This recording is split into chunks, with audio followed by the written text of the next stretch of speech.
Hello, everybody. How are you? How are you guys? I hope you're having a good day. So, I just got a few new sets of tarot cards. I just received them through the mail. I'm always in the mood for a good set of tarot cards, including a deck that I was very curious about, courtesy of the channel Melissa Gold Tarot. It's a deck that she was using quite a bit, and it kind of grew on me. I'm not really attracted to black and white decks, but I really like this one. It's called the Phantom Wise Tarot deck. And I decided to give it a whirl. So I got it. And so I'm going to be using that today along with the rest of my decks. So I hope you guys are doing well. Let me just get my decks out here. Hey, Olga, just me. You're new here. Well, you're very welcome in. Just me. How are you, Olga? Hope you enjoy yourself. Just me, and you want to stick around. Tishadi, hello. How are you? I got all these decks out over here. I have a problem. You guys saw my basket of tarot decks. Hi, Pixie Poo. Like eeny, meeny, miny, mo. Which one am I going to use today? How about this one? Hi, Beverly. How are you guys doing? So we're going to do some stuff on Miss Foodie. We'll catch up with her. See what's going on with her and do some Foodie Beauty gossip. I hope that's okay. All are welcome in as long as you're respectful. Hey, Luna's mom. And anybody trying to troll me, just understand that I enjoy the trolls. I eat them for breakfast. They are my favorite snack. Hello, Starburst. Yeah, I like messing with the trolls. They're fun. All right, put that away because that's not working for me. What?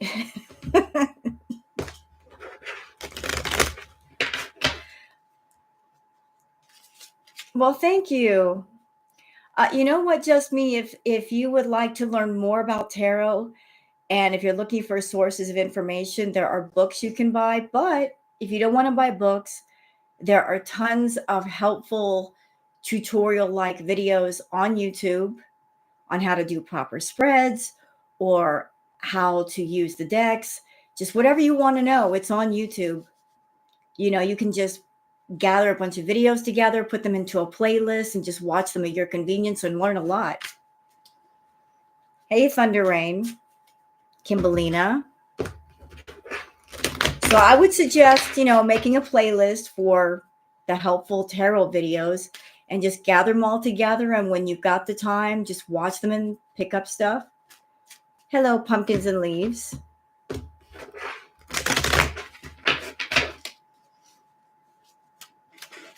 That's a good way to learn tarot.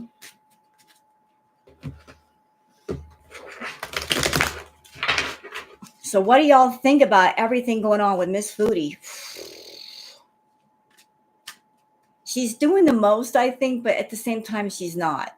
It's really weird. She's doing the most, but yet she's not doing the most.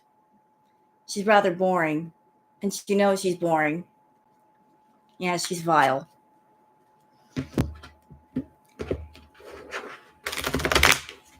She's unhinged. You know what I find hilarious?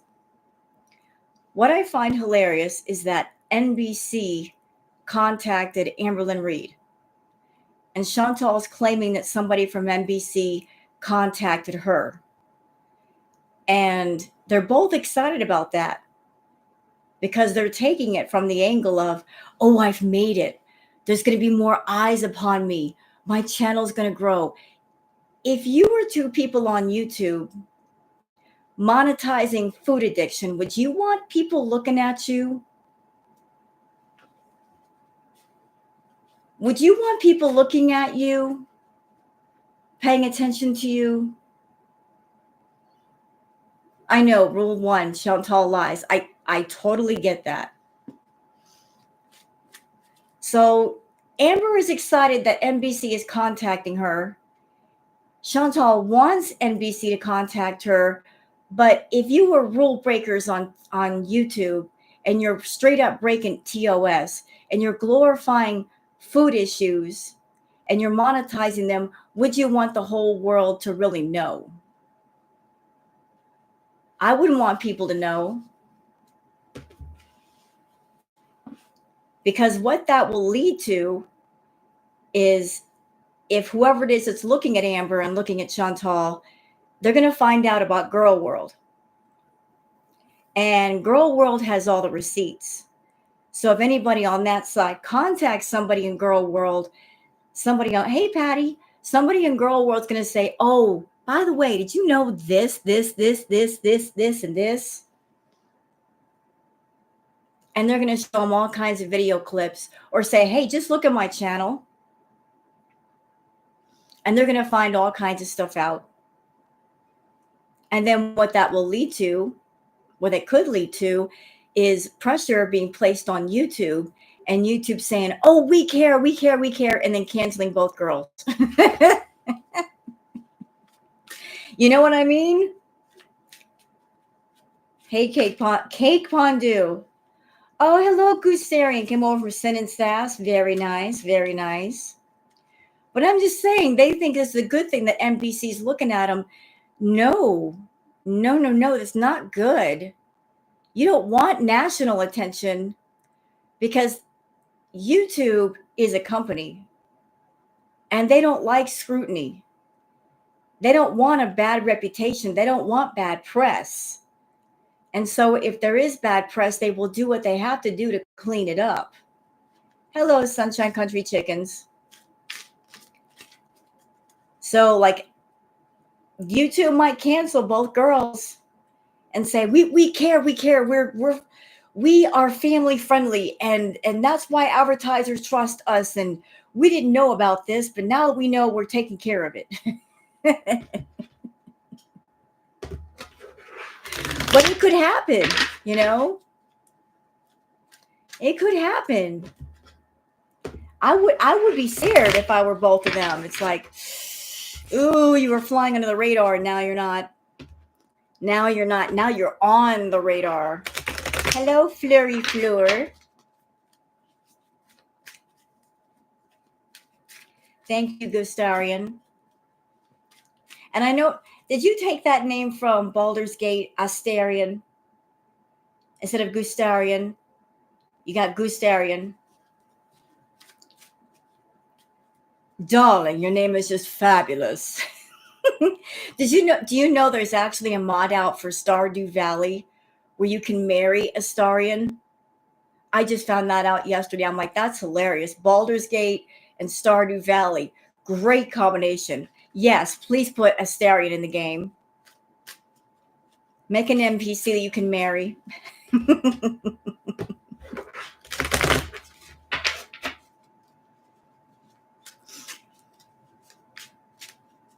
That's hilarious. Yes, seriously, they have a mod for that in Stardew.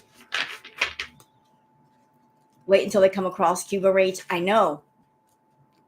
Cuba Rage will blow everything up. I just saw Chantal's live this morning where she was out and about. She doesn't need to be out and about, y'all. Y'all see how I wear reader glasses, right? I've got astigmatism. I don't know what her vision is looking like, but I know it's bad. She doesn't wear prescription glasses. As someone with astigmatism, I've got night blindness. Their vision's worse at night. And she's got really bad eyes. She does not need to be driving. She's putting herself at risk. She's putting other people at risk. She does not need to be behind the wheel. I think she is, Dishati. I think she is. But she needs to not do that. She needs to not drive. Like, what if she has a medical event at the wheel? That could put her and somebody else at risk.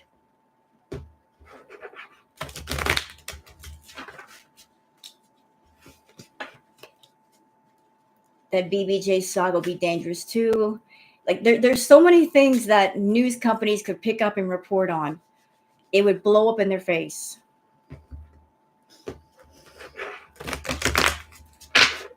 Has anybody seen Neo Tarot's reading on Foodie? Not the one on, was it the one on BBJ and also the one before that?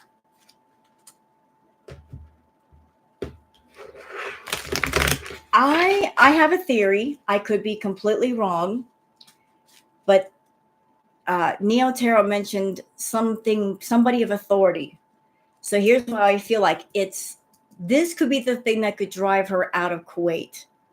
I have a feeling something's going to happen, and she's going to be told by somebody she is no longer allowed to film in Kuwait because she's on a tourist visa. She should not be working and making money. So what if she was told at some point soon she can't film in Kuwait? That would be the thing that would drive her back to Canada or someplace else. If they said, hey, you can't film here, you can't make money here, that's a big no-no. That might be the thing that makes her go home.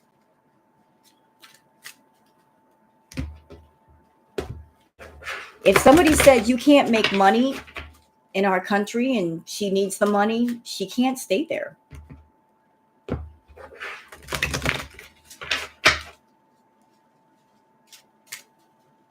Yeah, I kind of feel that too.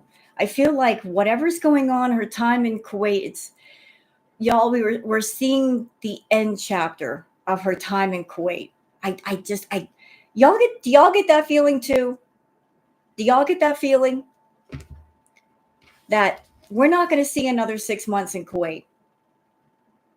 We're not going to see another 3 months.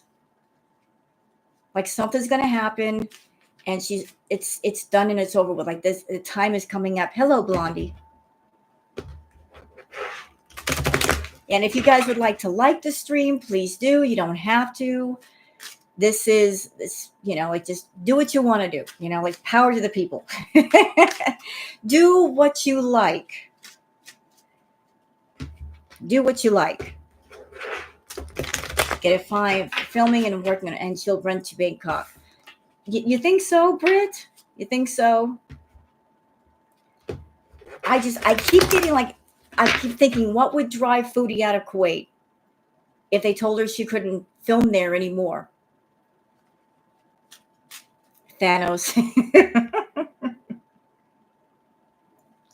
Pulling a Thanos.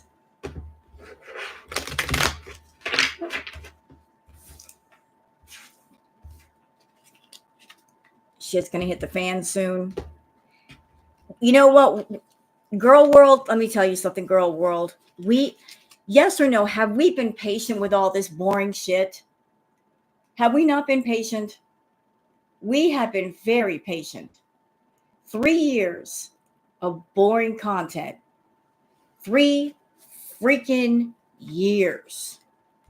We've been trying to hang in there. We're waiting for the story to turn, to get exciting again. We've been patient. And I think after 3 years, people are tired of waiting. Their patience has run out. A lot of people are turning away from Foodie because all her videos and lives are anymore is her just like doing munchie runs. And this is the equivalent. You guys want to see my impression of a Foodie video or a Foodie live? Hello, Lanterns Glow. This is my impression of Foodie doing a video. Hi guys, I just got back and I got my newest haul. I got this rock from Temu. I thought it was really pretty and I just had to go get it. And I really like it because, it was really cheap and on discount. And look, here's another rock. It's even bigger than the first one. So I had to get it, And oh, look, there's a hair tie because you guys know I have long, thick hair. And so I had to get hair ties because I got to get my hair out of the way. What else do we have here? We got this little teeny tiny, necklace piece that it cost me 99 cents. What else do we have here? We also have this bottle of nail polish, even though I don't know how to paint my nails because I have hooves and not hands. What else do we have here? We also have this necklace. Oh my God, a necklace. Like I really got it on sale, so I just had to get it. I mean, that is my impression of her content.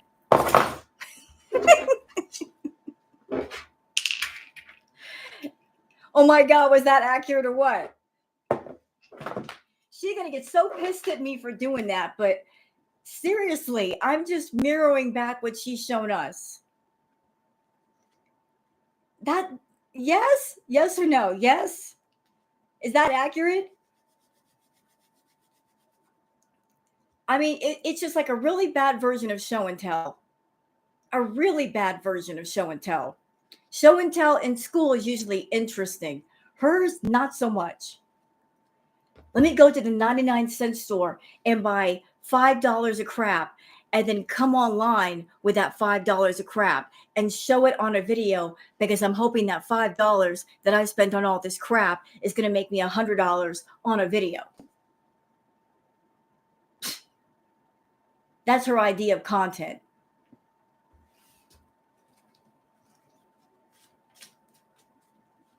Oh, and my sciatica. Oh, my sciatica. We got to talk about the sciatica. Thank you, Enola. You too. Oh, you know what? I heard. I heard that she got on a video or a live confessing that when she buys the food in bulk, she wastes it. So she's over there wasting food. She might pretty much confess that she's wasting food. Rather than, if you get the food and you know you're not going to eat it, give it to somebody. Before it goes completely bad, give it to somebody. Give it to a neighbor. Give it to a family member. Give it to somebody. Yeah, so do I, Leanne. That pisses me off. Her going to food banks and co-ops and getting food that other people could have, and she turns around and she throws it away. And she's over there deleting views. She's deleting videos, y'all. Anything having to do with her diabetes, she's deleting because Kuwait is tossing people out that have diabetes. They don't want the burden on their healthcare system.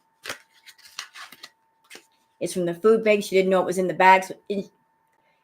Then she should have looked. Would eat food she gives you. Let's be honest. You know, call me crazy, but if somebody gave me a bag of food, I wouldn't just turn my nose up at it immediately. I would look at it first, depending on what it is. Because, you know, I hate food waste. There's too many people in the world that need food, wasting food is just a crime, in my opinion. You know, if you got food you don't want to eat, you can always give it to somebody. Somebody somewhere is going to want it. Don't waste food.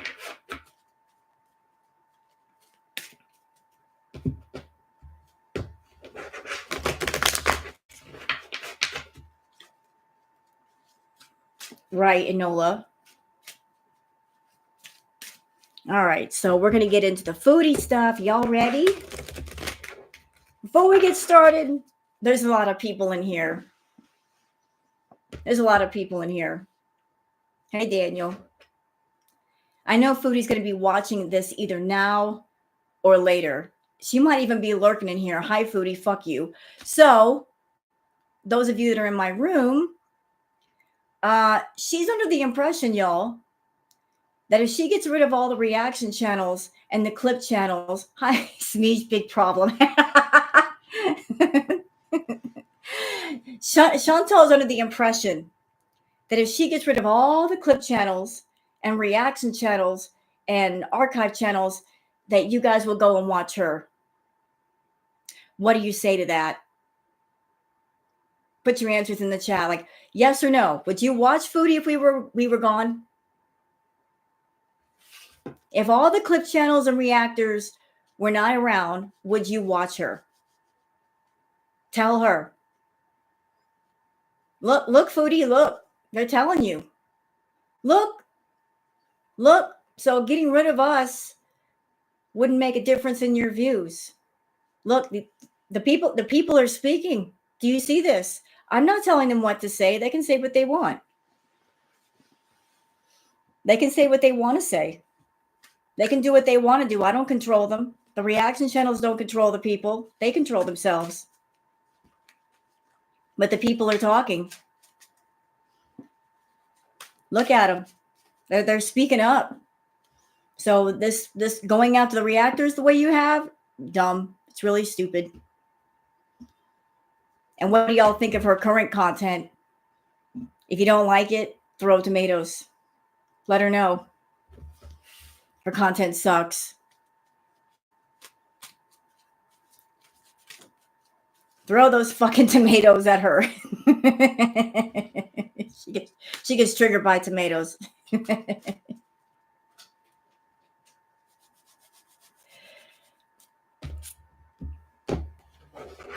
Let her know. Let that frustration out. Let her know. You see that, Foodie? People don't like you, and they don't like your content, and they don't appreciate the non-tent bullshit. Look.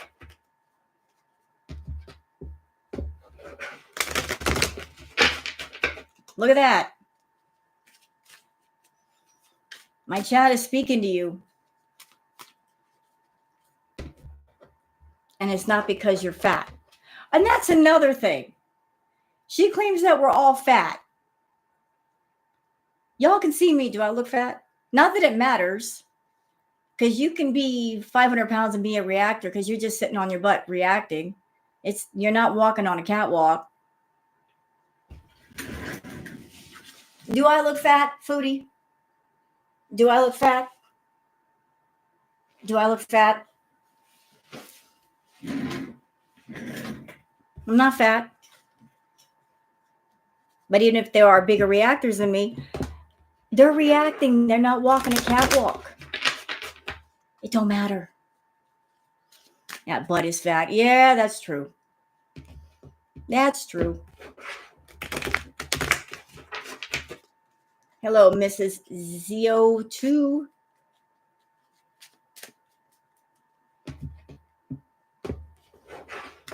All right, we're getting into Foodie. I want to know what her current energy is. I'm not skinny. I just weighed myself yesterday. I'm 130 pounds. I feel fat. I was 120 pounds when I came to New Mexico, and I gained 10 pounds somewhere. Damn it. It's all the good food here. Damn Navajo tacos. I blame them. But they're good. They're really good.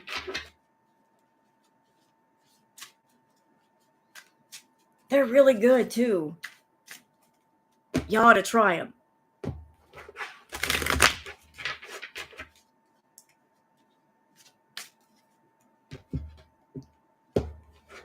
Hello, Nirvana.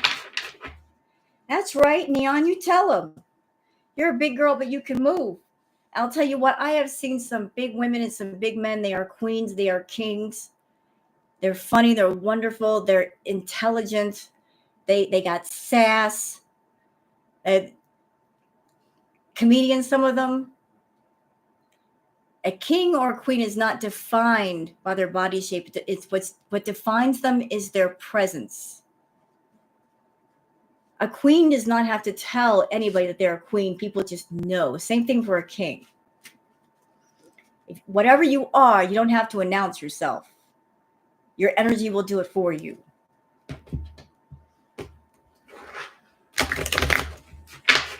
You're a work in progress. Very good. Very good.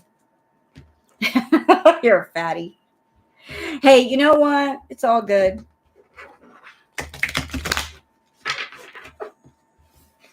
Hello, Fiona's mom. Hey, Steady C, member for 12 months. Very nice. Thank you. Thank you for being a member for 12 months, Steady C. Welcome on in here. Thank you, love, for being a member for, goodness gracious, for over a year. Nice.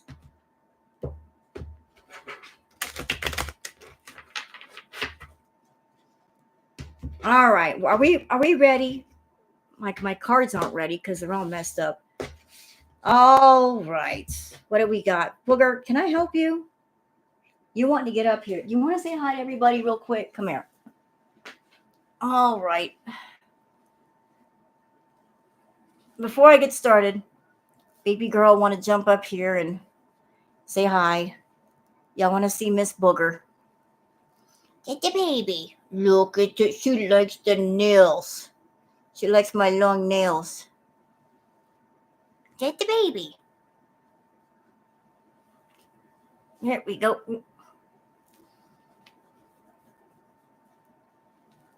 So I can get started with my reading.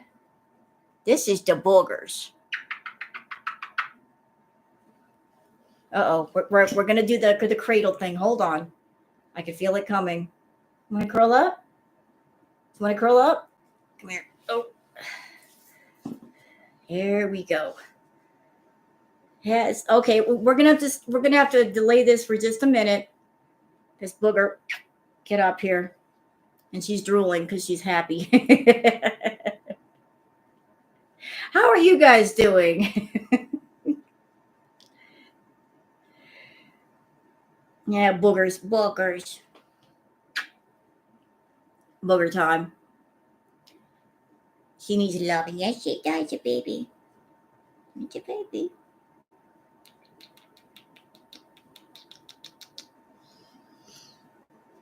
That's a good girl. You have 11 cats? Nice. Well, the place that I live at, there are 5, 6 cats and 1 golden lab. And the golden lab loves the cats. But the cats love me too. And I will bring the other cats in here so you guys can meet them, but Queen Booger is not going to put up with that. Queen Booger is like, this is my space and this is my mother and I don't share. And if you come in, I will rip your throat out because she is a jealous, possessive old lady. But there's 2 cats in the house that adore me. There's a black cat named Bella. And there is I wish you guys could see this cat. This cat is just jaw dropping. It's a 25 pound Himalayan Persian mix. This cat is a big old floof, a big heavy floof, but they love me. Can I let you down so I can do my tarot readings? Look. Look, I'm trying to give a reading to y'all, and look what we got going on here. Look. What am I going to do? Y'all help. Help. I was about to do the reading, and then this happened. What do I do? I can't use my hands as long as Queen Booger is in my lap. She wants to help, but she's not helping. Can I let you down now? I promise we can do this later.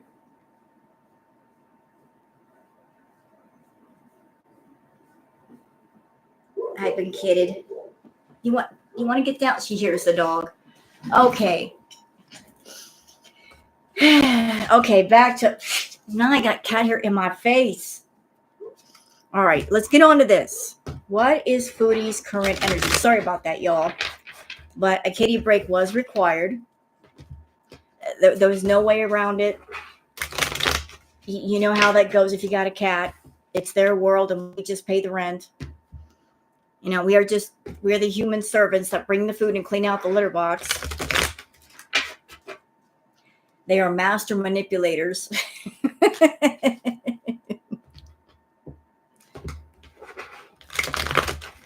Mine rules my world. Yep, she is Queen Booger. I'm just a silly human that gives her scritches and food and cleans out the litter box and plays with her. And she bites on my toes. That's the things I get. I get my toes bitten.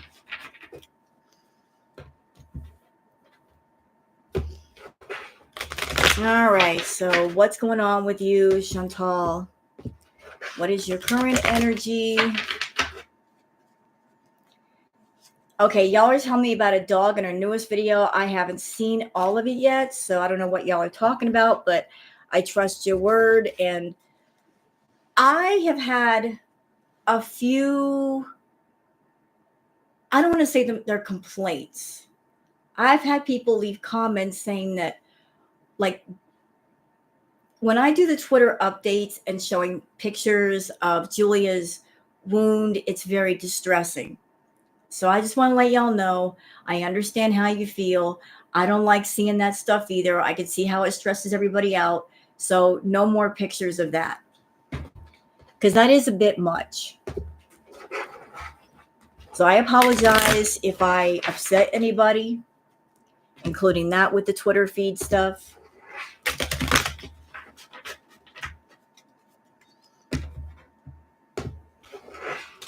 So no more of that, but like all the animal stuff, it's just, I think everybody's just oversaturated with that right now. They're like, they can't take the animal stuff. I get it.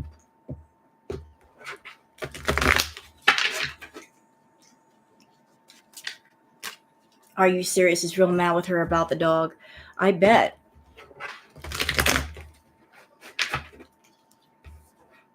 Okay, Foodie, what is going on with you? Like,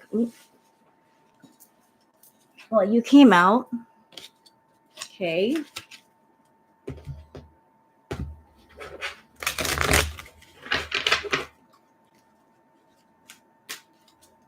Yeah, jumper. Okay, so talk to me, Foodie. All right.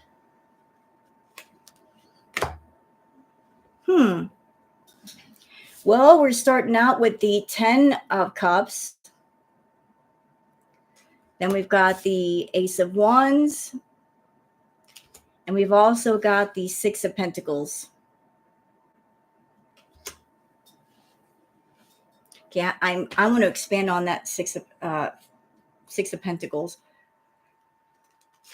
I want to know. Oh. Uh-oh.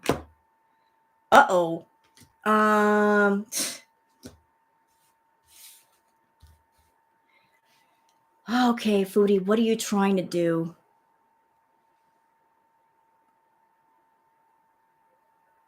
Okay, so for the 10 of Pentacles, it looks like there's some kind of expectation of something she's doing or she wants to do is going to pan out in a very, very big way. Like she's thinking she's going to make lots of money, be very successful, as evidenced by the Ace of Wands. So whatever's going on, she's like, this is going to pan out in a really, really big way. Also, with the 6 of Pentacles, it looks like there's a feeling of Spirit just put that word in my head, wasta. It just jumped right in, wasta. Who are you paying off, Foodie? Who are you paying off? I don't know what you're paying off. I don't know who you're giving money to. But there's a sense of who or what is that? Like trying to pay people off. And I wanted to go further with that card. I wanted to see like what I wanted to expand on, because that can go any which way. So interestingly enough, we got the Hermit, and we got the Death card. Booger, ma'am. The bed is not a scratching post. The scratching post is over there, not up there. But it looks like she might be like some kind of bribe. Like she's paying some people. But look, I love Booger, but she doesn't need to be treating my bed like a scratching post. Hey, come here. Come here. See, this is why I call her Booger. She's always getting in trouble. Because she's a booger. Come here. But you got the Hermit card, and you've also got the Death card.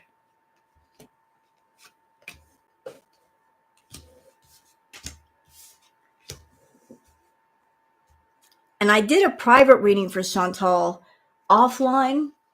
And the reading that I did was very, very interesting, y'all. Here's what the reading told me. The reading told me that right now, Chantal is doing way too much. Like she has set herself up and she's created a whole system where she's supporting a lot. Therefore, she has to make a lot of money to support what she has put into that system. Like she's got money going every which way. Like there's different people on her payroll. And because there are, she has to do like 3 to 4 times the work just to keep those people happy. And she's going to reach a point with it all where she's going to say, I'm tired. I am really tired. And I want to just cut off the dead wood. Just take the pressure off myself. And she's going to cut some people off, except for one person. One person's going to stay. But everybody else is going to get cut off. And then she's going to feel better because she doesn't have all that pressure on her to make all this money to send to different people. But right now, she's still giving money to people. And she feels very alone. But there's going to be some kind of change that happens here. Some kind of, there's going to be something different going on. Exactly, Cake Pondu. Yeah, like there's the Sun card. Like once this change happens, she's going to be happier. Okay, hold on. What do we got? Whew. Show me, show me, show me. I'm putting all the cards down so I can look at them. So for those people that are wondering, is she going to be going back to Canada? Not immediately. It doesn't look like she's going back immediately. It may take a while. But I do see the Chariot here in the spread. And I'll show you two in a minute.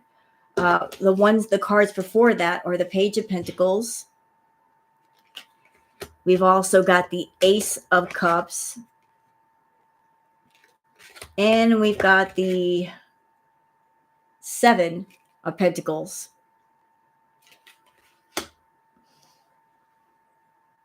So like she's still worshiping at the altar of money and she still wants an overflowing cup. But she's getting tired. Personality question. What do you do when you find a spider in your room? I leave it alone. It's not bothering me. And if there's a fly in my room, it'll catch it and make it into dinner. So I'm not going to mess with the spider if they're not messing with me.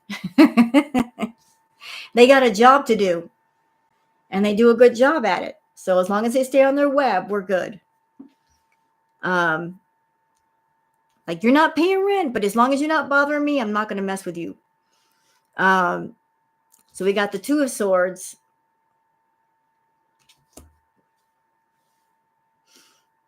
Will she travel after payday for the visa hop? Oh, no. She just saw an X that her card got declined after paying for food. Oh, my God. That is so bad. What? Wow. Is that a rumor that actually happened?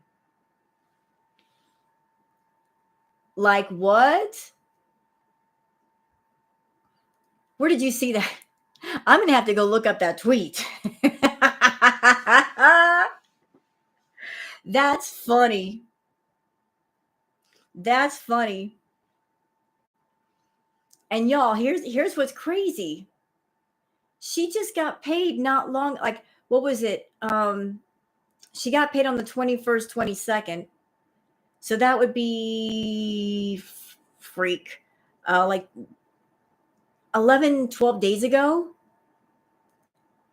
YouTube payday is not until the 21st again. So she's got quite a while before she gets paid. So unless she's getting money from the Foodie people, she's in trouble. Yeah, she did. Thunder Rain. I mean, yeah, she can get money off the Foodie people, but the YouTube payday isn't good for another like 3 weeks. Oof. Blowing through her money. She's gonna, you know what? She can rage. It's not our fault. We're not spending her money for her. We're not spending her money for her. All right. We got the Two of Swords. And they're going to be arguing. Yeah, you know what? Remember what I said, y'all, about my feeling that I feel like something's going to happen in Kuwait where she's going to be told that she can't film there anymore. Two of Swords, Hierophant. Hierophant has to do with figure of authority.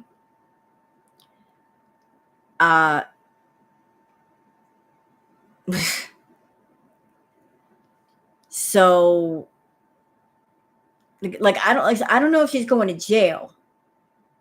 What Spirit is telling me is that I don't think they're going to put her in jail. I think they're going to give her, if she gets caught, they're going to give her a choice. If you stay in Kuwait, you're not allowed to film anymore. If you get caught filming, you will go to jail, or you can go home. Like, they'll give her the chance to go home. And she'll probably choose to go home. Like, I don't think she wants to chance going to jail. So, like, but there's someone of a, like, even Neo Tarot saw it. Someone of authority is going to come into the picture. Someone that she cannot talk her way around. Someone that she can't bullshit. And they're going to throw down, they're going to put the fear of God in her, for lack of a better term. They are going to just look at her and go, no, ma'am, not here, not anymore. Like, she won't go home, but I think she will if somebody puts her in her place and says, you keep it up, you will go to jail, and they will not hesitate. We've got the King of Wands. Let's see. King of Wands, talk to me. Yeah, with the King of Wands, I think she's going to be thinking about, like, after the lightning strikes, when this comes down, she's going to be thinking about her channel, her money, her means, thinking about the throne in which she sits and how she makes her money. And that's going to lead her to go home. Like, she's going to make the effort. She's going to want to go home. Like, she's going to really give some serious thought to, what am I doing here? Is it worth being here? I don't want to go to jail. I don't want to get into really serious trouble. It's time to pack it up and go. Yeah, so, like, after she takes her trip, like, she's going to be going home and making money with the Knight of Pentacles. And when she gets home, she's going to be looking to do the most to make that money. Hey, Fairy Nymph. So there's that. I want to pull, you know what? I'm going to use a brand new deck, y'all. Hey, Rainy Day. I want to use a brand new deck. One that I've never used before. And this is one that may seem really familiar to y'all. It should, because Melissa Gold Tarot uses it. Phantom Wise Tarot. I have never used a black and white deck. I'm sorry, but not 100% certain why she could go to jail. Amber, it would have to do with her filming things. Like, over in Kuwait, you are not allowed to film people without their consent, especially children. And when Chantal goes into a public place, she does not respect other people's privacy. She's constantly putting people on camera. that could potentially bring trouble to her. So I think that would be what she could get in trouble for. Like just film it. You can't just bring your camera in and film whatever you want. You have to have expressed permission and consent. And she constantly does that. Yeah, she has broken a lot of laws. Yeah, I think so. I think before they put her in jail, they would deport her.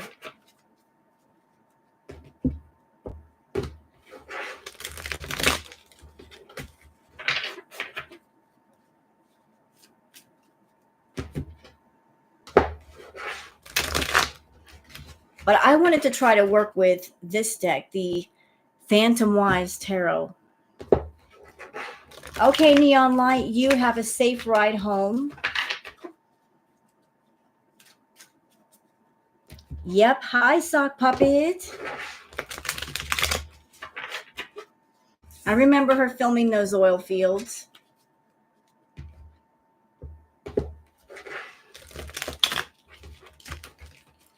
You know what else I saw on Twitter a while back? That second camping trip that she took with Salah. Remember her giving us a tour of the kitchen? And there was a pot in the kitchen. This cheap bitch, she took the pot from the camping site and brought it home with her. She took the dishes out of the camping site and brought it home with her. Yeah, she did. Little sticky fingered hooves she's got. She stole it.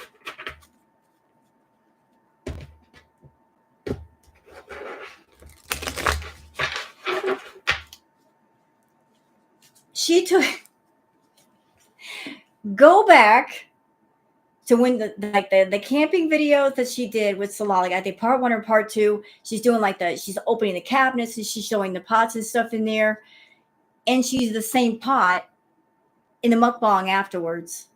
She took the pot from there. I'm like, why are you taking other people's pots, girlfriend? It's just a pot. You can't buy one? No? You're gonna take other people's things?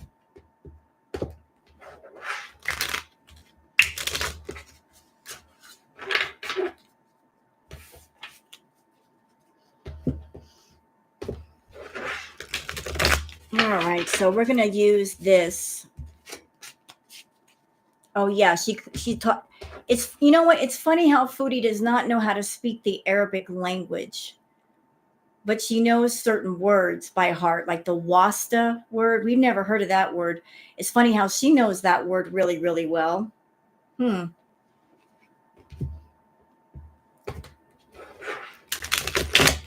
Guess she and Salah been doing a lot of that over there.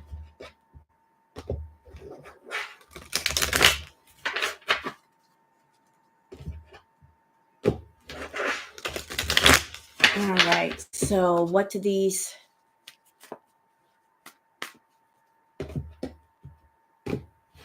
No, it's not legal. Wasta is not legal. No, it ain't.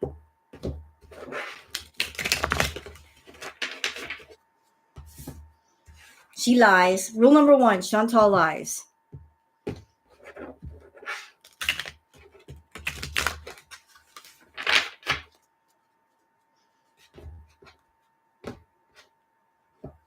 Right. All right, so what does this deck have to say? I've never used this deck before, so I don't know what kind of messages it's going to give me. And I do read a lot intuitively. So I'm just wanting to see the general feeling on Chantal. What is her energy? What is she thinking? What is she doing? Okay. All right. Okay, Chantal. Okay. All right. Hi, Jenny No Pants. So we got the 4 of Wands. The first thing that pops out is she wants to have her cake and eat it too.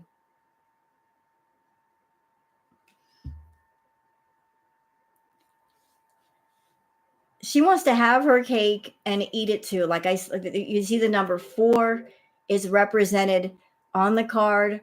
I feel like that's her connection with, there's 4 parties involved here. And all of them, if you notice, they're all linked together. So it's not just her. There are other people. So like she I want to have her. There's different. Maybe it's some kind of support system or people that she's paying to be on top of the cake. We've got the 5 of Wands. Oh, I don't like this card. Y'all are not going to like the imagery. And I don't like the message that I just got off of it. And I'm just going to say ahead of time, this is for entertainment purposes only. Entertainment purposes only.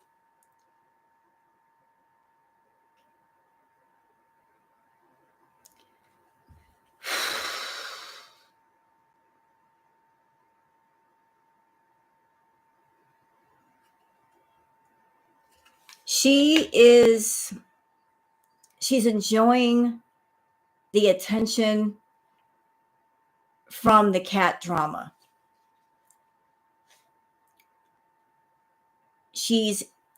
Hold on, wait, just don't get ahead of me. Don't get ahead of me. Wait. I feel like this card is about using Julia to get attention for herself. Like, let's put the cat front and center and show her in distress, because that will give attention to me and my channel. And this, if you see the people underneath, yeah, they've got sticks in their hand, but I feel this has to do with the outrage of girl world. Like, if I know it looks like they're hitting the cat, but the way I'm taking it is the people underneath the cat, they are outraged that the cat is hanging by a chain, and they're saying, "Get that cat down. What are you doing?" You know, this is girl world underneath the cat saying, "Get the cat down." Like, this is the outrage of the community. Like, but Chantal has set things in motion to where there's cat drama, because she's looking for anything to bring attention to herself and her channel. So let's pull out all the stops. Let's use whatever means necessary.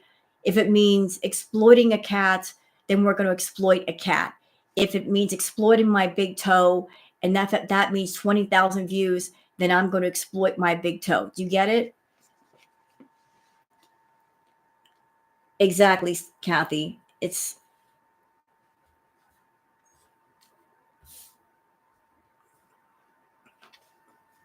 all right. So next card down is this is, hey, Clara, let's see this. This card's a little dark for you guys to see. This is okay, you guys can see better now that I got the light up to it. The 7 of Swords. You guys can see? The 7 of Swords.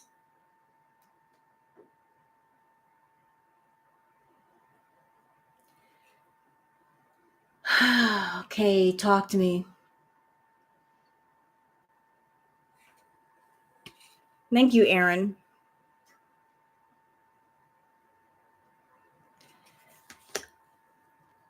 With this card, I'm feeling like there are things that Foodie is hiding from us. No. I'm feeling a sense of some. Okay, look at the card really well. You got the person with a mask on, holding a bunch of swords. There are 2 swords in the ground pointed down, right? But the feeling that I'm getting from this person is that they're kind of sneaking off with the swords, like gathering all those swords in their arms and like running off with them. I'm feeling like there are things going on with Chantal that we are not aware of. Like, there is so much stuff going on in the background, and she's hiding a lot of things. I don't know if that's health issues. I don't know if it's issues with government or her visa, but I'm feeling a sense of like putting on a mask and hiding battles from people because she doesn't want things hitting the internet.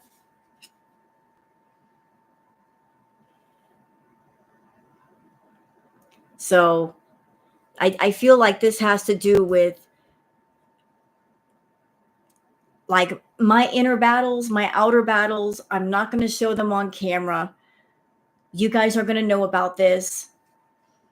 Uh, you know a little bit, but that's all you're going to know is you're going to know a little bit and no more than that. Hold on a second. I need some coffee.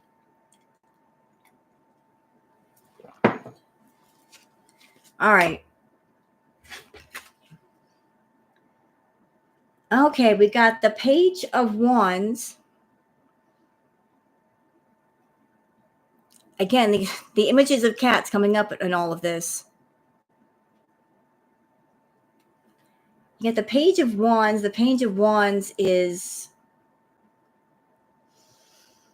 what am I getting off of that?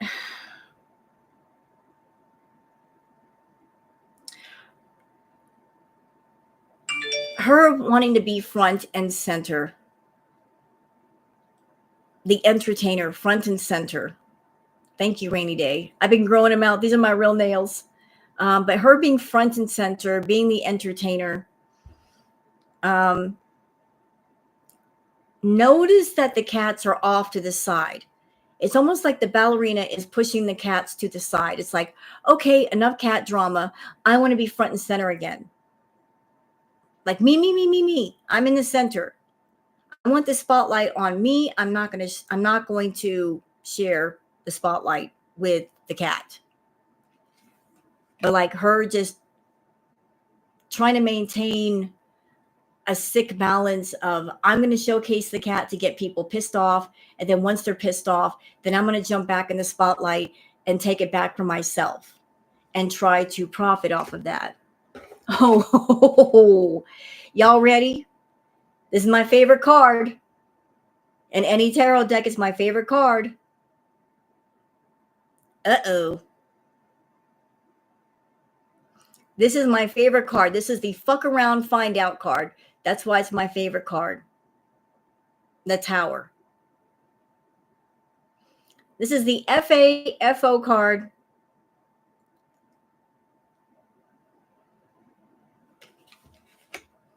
So she's gonna have a tower moment. Yikes. And then wow. Then we've got the Seven of Wands. Do I even have to say anything to this card?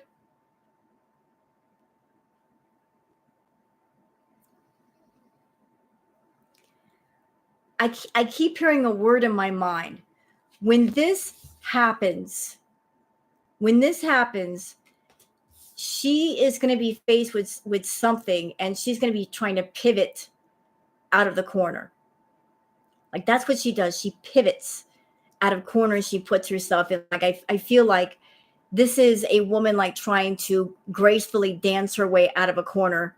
At the same time, she's being put in the corner. So she's going to pivot out of a corner. Then we've got the 10 of Pentacles. So like, I feel like this is her going someplace where there is money.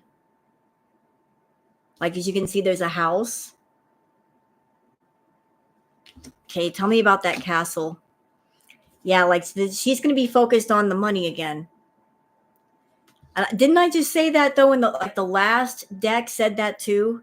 Like something's going to happen, and she's going to go somewhere, and she's going to refocus and get her money back. Yep, more pentacles, hyper focused on that money.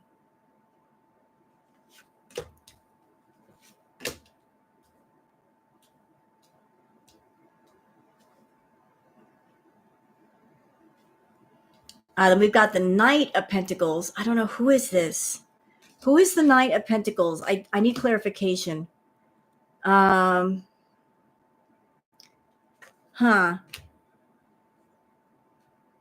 Who's that? I don't know. But the last two cards are the Hermit card and the Two of Wands. So this I'm going to just tell you guys my feeling. Whatever is about to go down, Salah and Julia are not going to be part of the plan.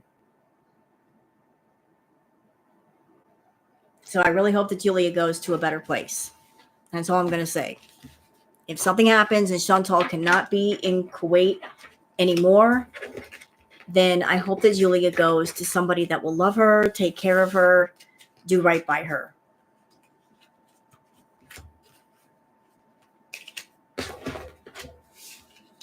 All right. So how about we get out the tea cards? Where are my tea cards?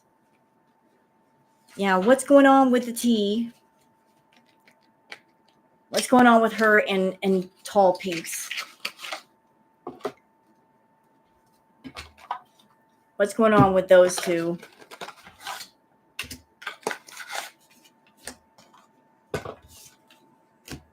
You guys enjoying the stream so far? Don't forget to thumbs up. That way other people can find the stream too. If you like, please give a thumbs up if you can.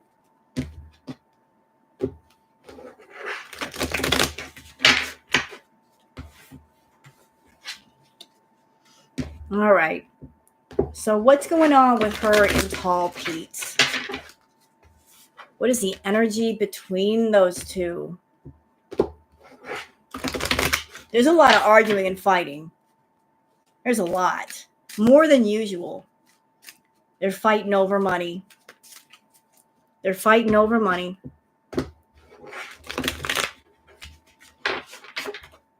I'm being told that one of his jobs, she's the one that makes the money, but what she wanted him to do was to kind of help her rein in her out of control spending.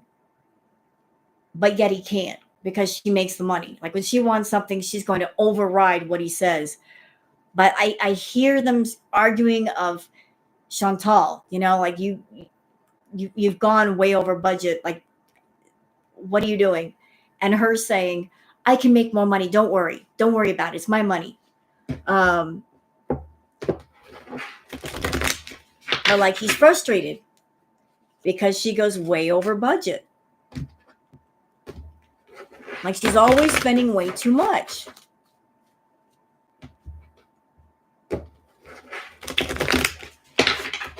Like she's got, listen, she's got feeders. Like I feel like she's got 5 or 6 main feeders in her pocket. I think something happened that she lost 1 or 2 recently, and that's why she's been extra bitchy.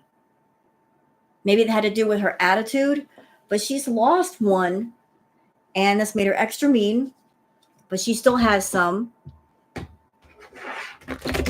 But that's why she's extra stressed out, because she was relying too much on the feeder people and not doing enough on YouTube. Like she's always counting on the feeders to save her butt when she spends too much. Oh, I know he did, Thunder Rain. I think that's beautiful. He knows how to get under her skin. Hey, Patty.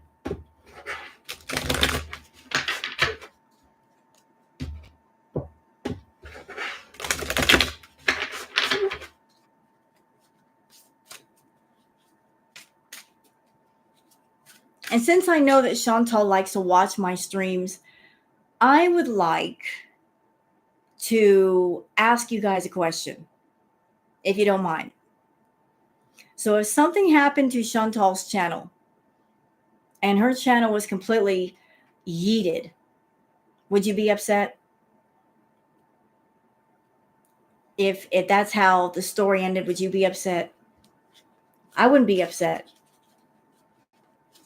I really wouldn't be upset. I honestly think it's time. I think it's time, y'all. Like in everything, there's a beginning, there's a middle, and there's an end. And what we're witnessing, ladies and gentlemen, is the end of an era. And it's not the fault of the reactors. It's not the fault of the clip channels and the archive channels. We do our best to keep her entertaining, but there's only so much we can do. Joshua? No, I didn't. But she's at the end, not saying her life, but her channel. Like her and Amber both, they're in a place where interest is waning. People aren't wanting to watch as much. There's nothing interesting. She doesn't have the fire in her belly like she used to, and she's getting increasingly sick.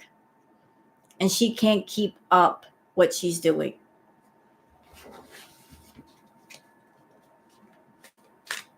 So it's like,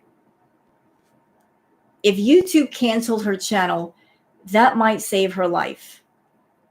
It won't stop her from eating, but it'll slow her down.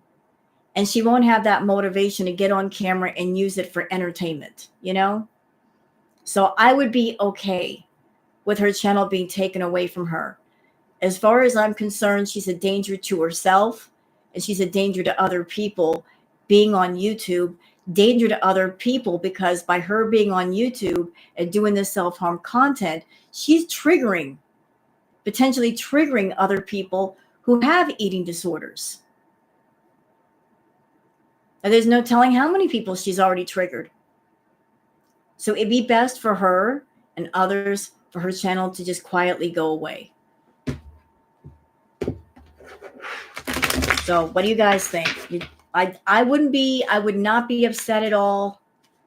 All I would do is switch gear, go react to somebody else, work on my tarot channel, whatever.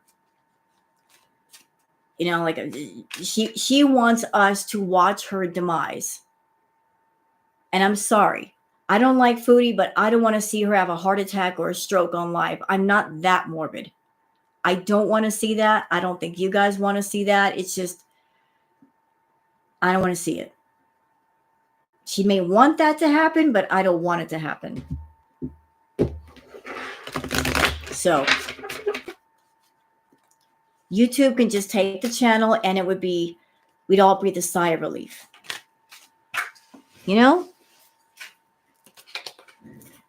So that's how I feel.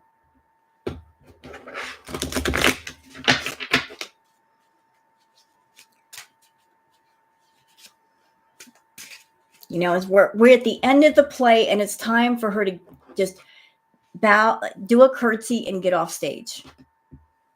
It's time to leave the dance floor, Foodie. The song is over. All right. So what can we learn about Salah and Chantal?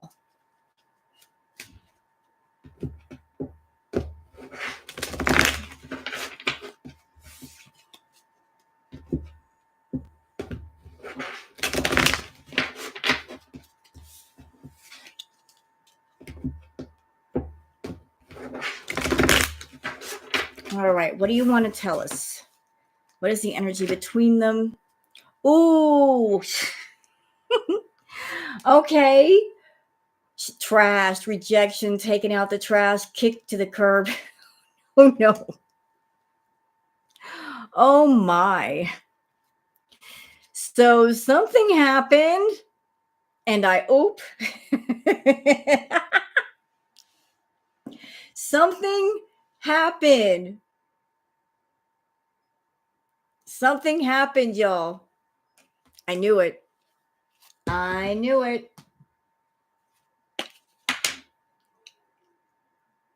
I knew it.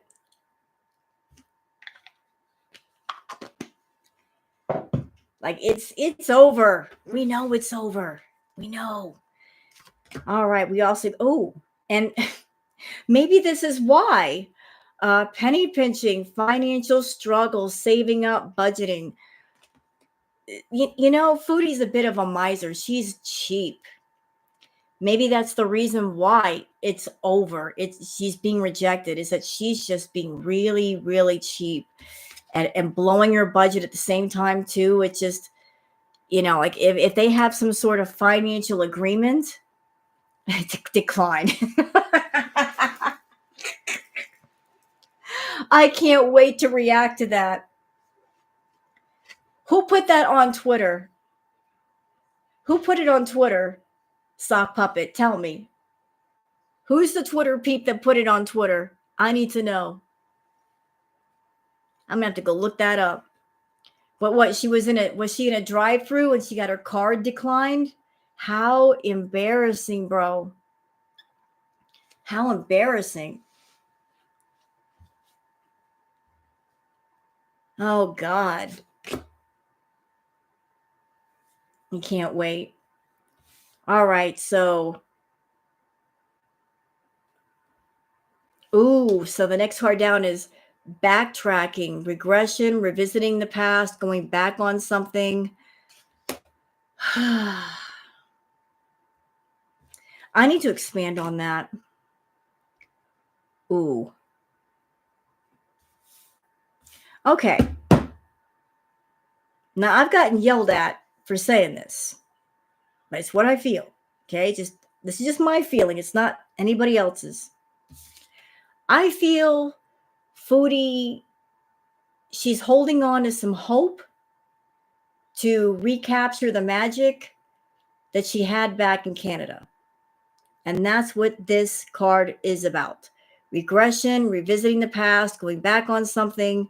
Like maybe there's something in her brain that thinks, oh, if I go back to Canada, then I can recreate the magic of Crackhead Olympics and also get the money like I used to. Problem is, like self-limiting, feeling inadequate, fearing failure. Like she's holding on to some vague hope that she can go back to Canada and just pick up where she left off.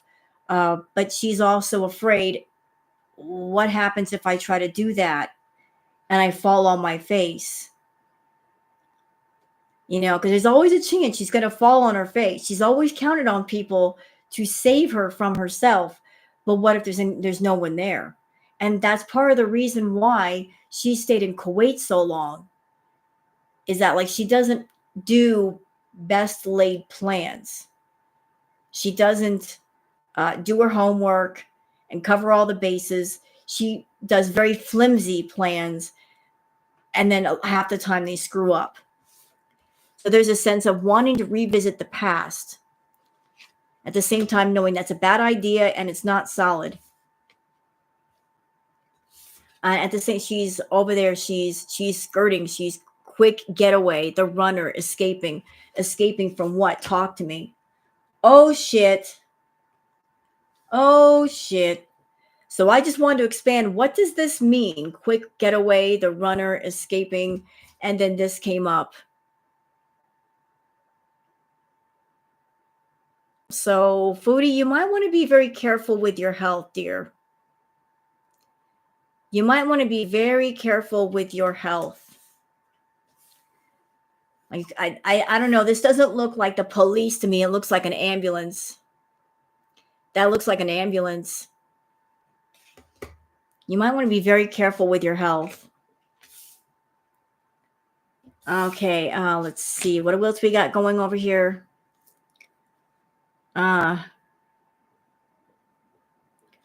It looks like she's in all her feels.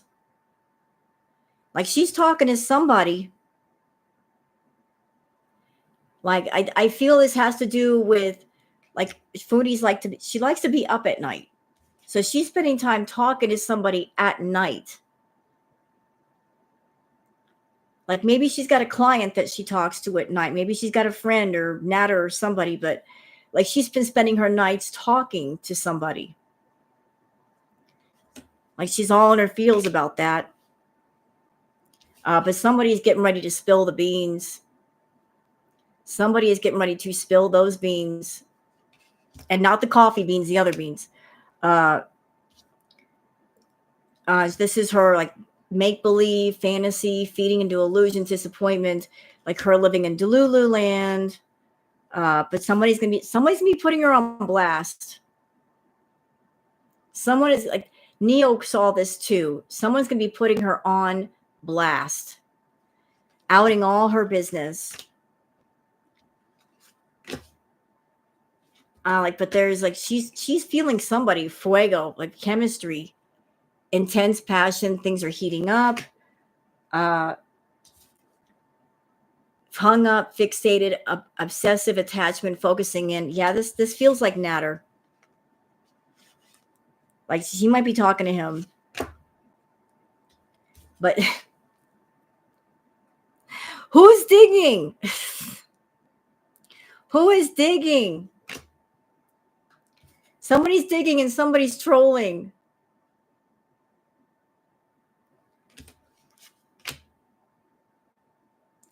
Oh, y'all, she's got a frenemy, fake friends, two-faced, hidden intentions.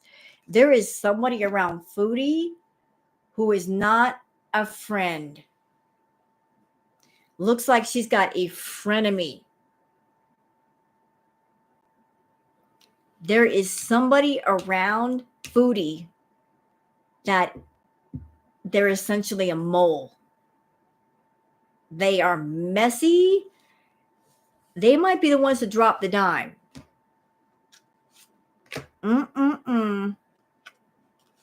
They know some stuff.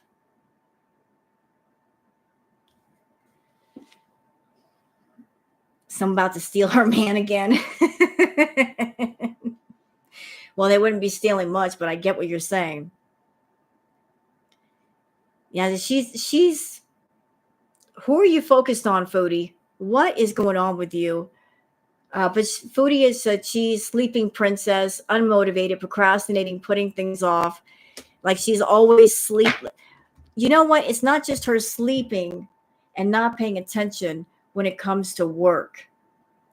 She's not paying attention to anything right now. She's not paying attention to, she doesn't have a sense of awareness about what Salah is doing, who he's talking to. She's not paying attention to her beezers and what they're up to. It's like there's no awareness for anything. Like she's sleeping on it, all of it. And a lot of stuff is happening around her because she's not paying attention. Like there are people around her, I feel that they count on her not paying attention. And they can get away with a bunch of fuck shit.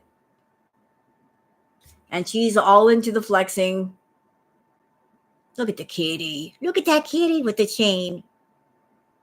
She's all about the flexing. She's a sleeping princess at the same time she's a flexer. Go figure.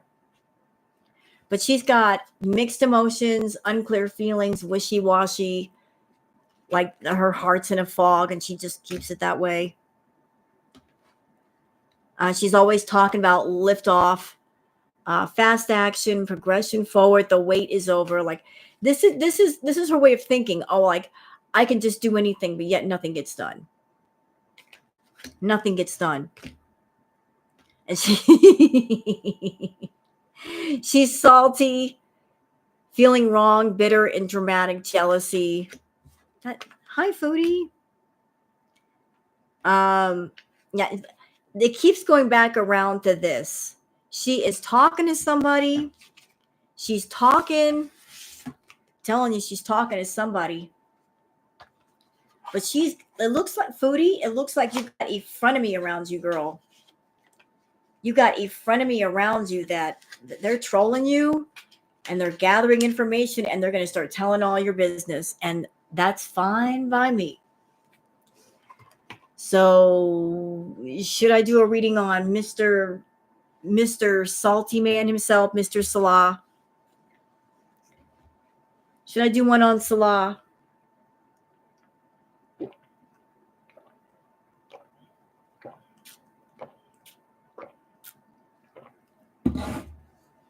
Hi, Tucker. Should I do one on Salah? I imagine he's fed up and looking for a new mark.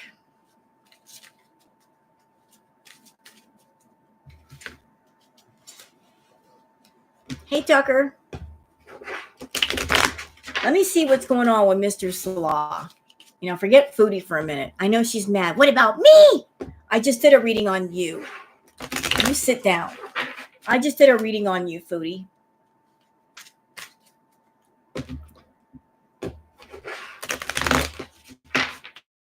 You sit down and you take a number and wait your turn.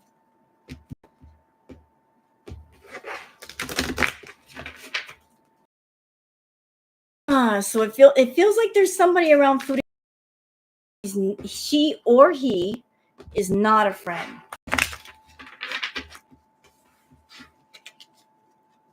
Like they know too much. All right, so Salah.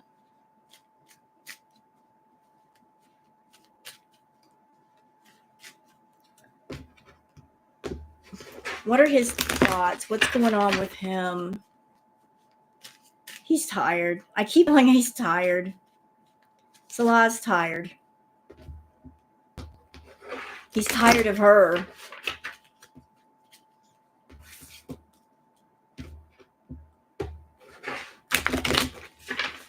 Does Salah want her to go home? Is he ready for her to go home?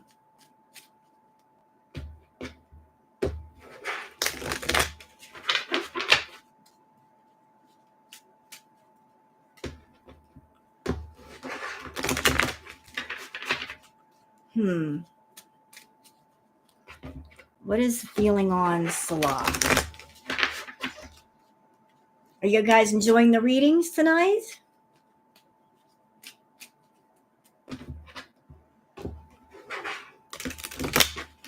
Oh, I forgot to tell y'all. You guys know how I've been redoing all the intros and stuff, right?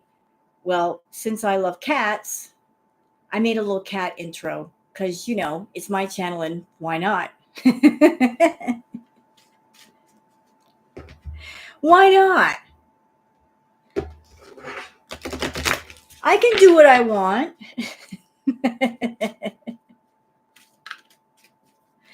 I can make a cat intro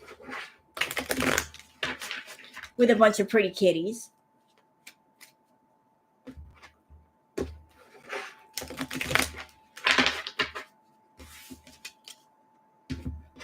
But I like making new intros for you guys. Something different. All right, so Salah.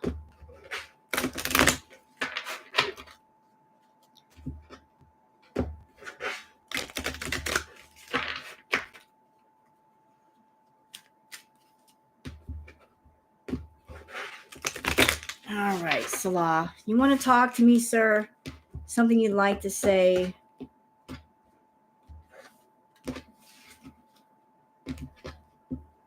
I keep feeling like Spirit is telling me that Salah, he doesn't know what to do with Chantal.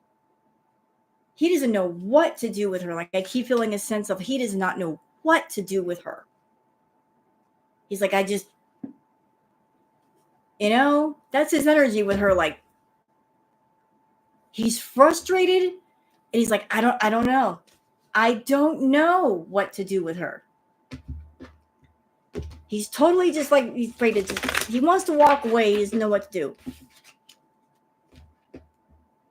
There's so much frustration and confusion there. Like, I don't know what to do with her.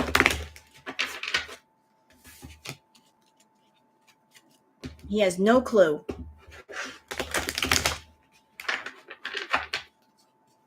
All right. Ooh. Okay. First card down for Salah is the Moon card.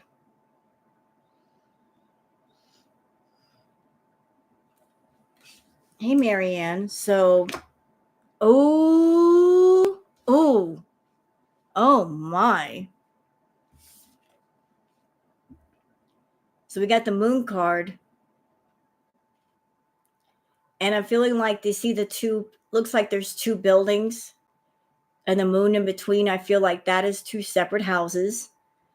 And notice how stern the moon looks. Like there's a lot of tension. There's a lot of unrest between the two houses.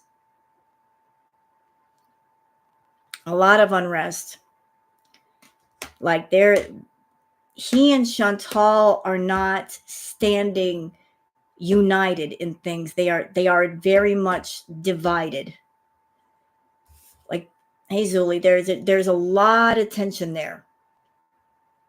Like the moon looks very stern in this, like very just cross, very cross. And let's see.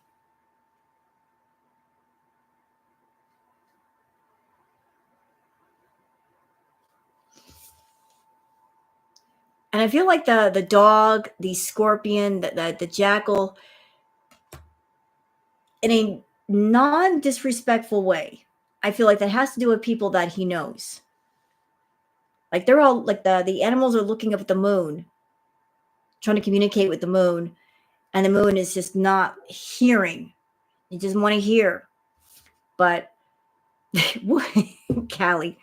But notice the moon is between the two houses. Usually the moon represents secrets, deceit. Like there is some secrets going on there. No, yo mama, I'm not going to give you a reading. All right. So Queen of Swords, I feel this has to do with this is Chantal. This is Chantal. Like she is the Queen of Swords. So there are secrets between them. Like she is a Queen of Swords sitting on her throne with a sword. Like she's ruling with an iron fist. I feel that she's very, I'm in control here. You know, like that's her attitude. Yo mama, listen to me real carefully, sir. Real carefully. This is my channel. I am doing a tarot reading. And I don't want my reading to be disrupted. And I am not going to answer any questions about FFG. And for you to bring up anything having to do with her is disrespectful in my eyes. So don't do it. Please don't do it. If you're going to be rude, please leave my channel and don't come back. I'm doing a reading, sir. Don't disrespect me. Don't disrespect my audience. Just see your way out. Thank you.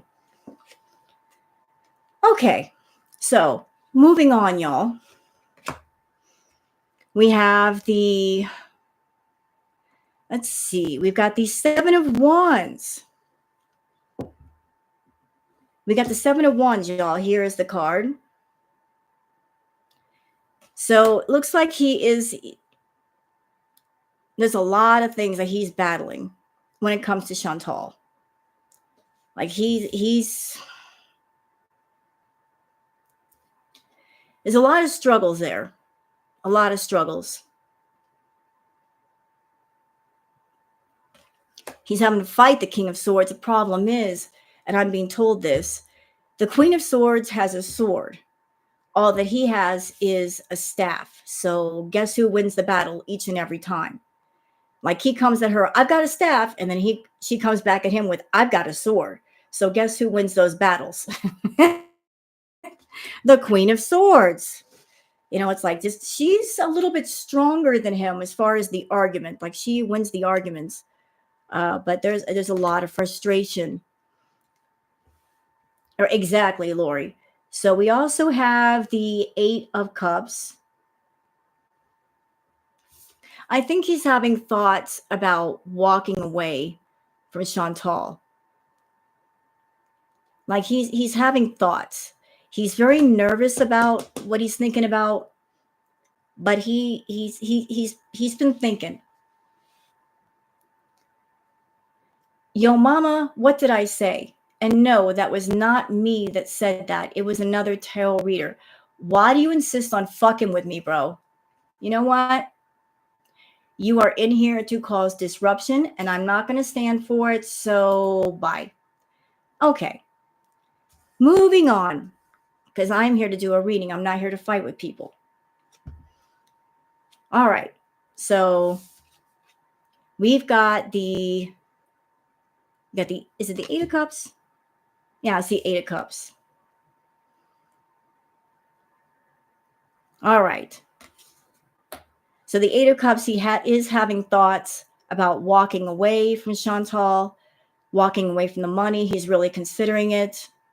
You know, you guys, let's just move on from your mama. He came in here just trying, inserting himself where he was not wanted nor invited. So let's just go on with the reading. You know, like he's a non-issue at this point. He came in here to make me mad. He failed. He just got booted, and that's all, and that's it. So he's had some thoughts about walking away from the money. Like what he's thinking, what will I do if she's gone? What will I do if I leave her? I feel there's a sense of he's hesitant. He's very hesitant. But there's a part of him that wants to do it. Okay. All right. So we also have the Queen of Cups. We got the Queen of Cups. Yeah, this is Foodie with the Queen of Cups. She's the one that holds all the money. But because she's the one that holds the cup, because she is the Queen of Cups, and he doesn't hold his own cup, this is what he's having to deal with. Like, this is constant fighting. This is constant conflict. Just it's inner battles. It's outer battles. It's him feeling, oh God, just frustration, anger, rage, a sense of shame. He feels a sense of shame.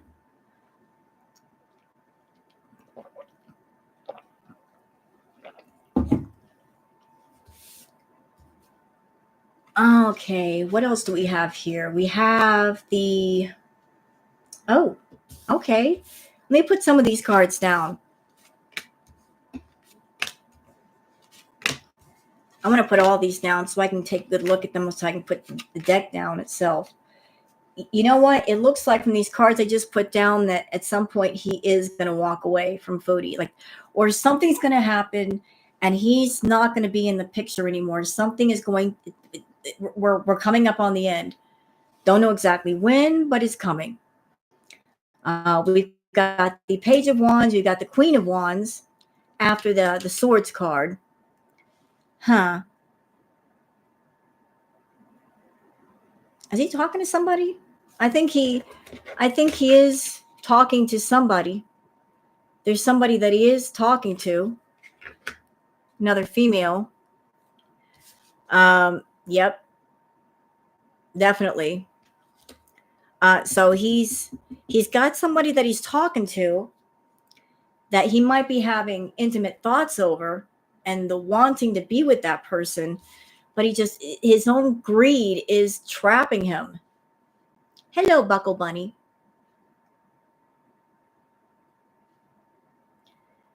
His own greed is trapping him in place. Like, I keep feeling like there's a sense of fear, and almost that he's afraid. Like, he's been on the Foodie train for what? Almost 3 years. He's been waiting for his ship to come in, right? With that, actually waiting for her ship to come in. And he's been sitting at that dock waiting for that ship to come into port. And he's so focused on waiting for her ship to come in, thinking that's the way to go. He's been ignoring his own ship behind him, that it's just been parked there waiting for him to notice it.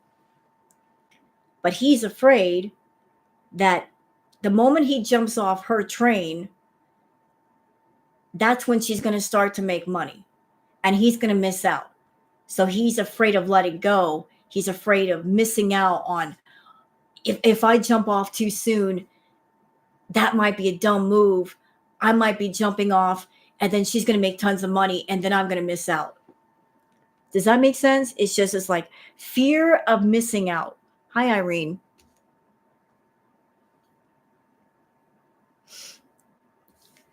So it's like he is still caught up in all the promises that Foodie has made him,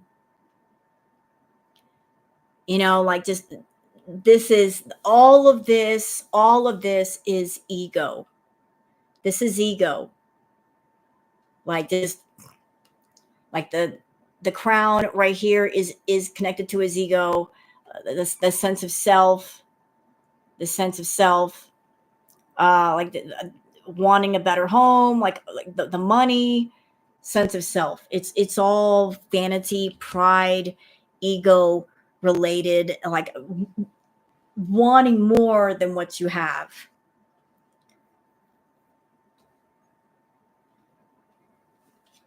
But trying to hold on to Chantal and maintain being around her, it's not come without its battle wounds. He's got his bumps and bruises being around her.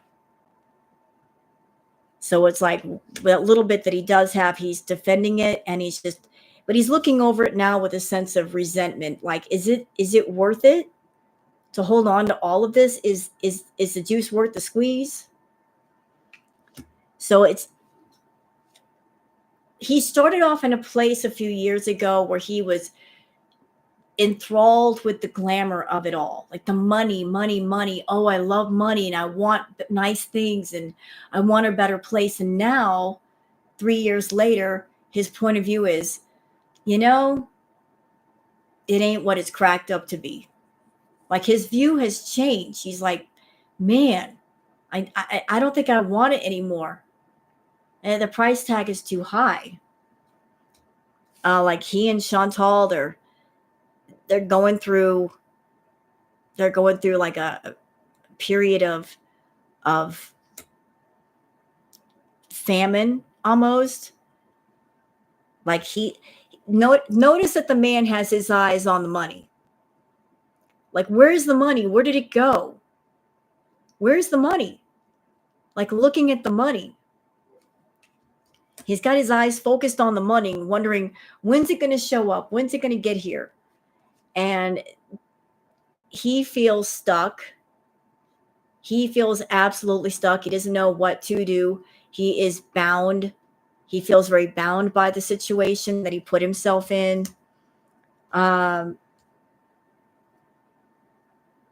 With the Ace of Swords, like he's going to have to he's got to take the situation by the balls if he wants to get out of it.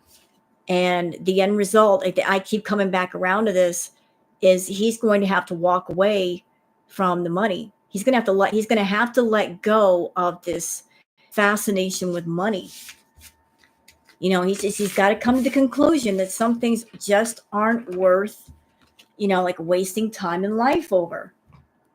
So let me just bring out some more cards here. Let's see. Where's my deck? Where did it go? Where's my other deck? Thank you, Irene. Is this the same one? No. I want a different one. Hold on. Okay.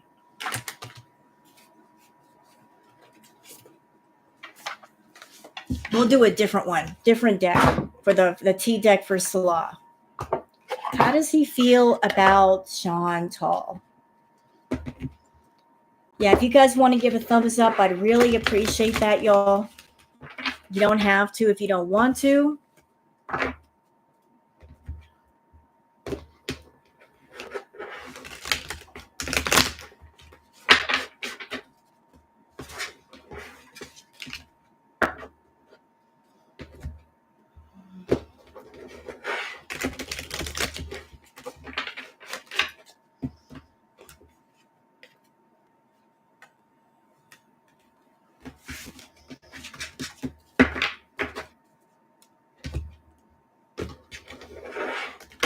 All right.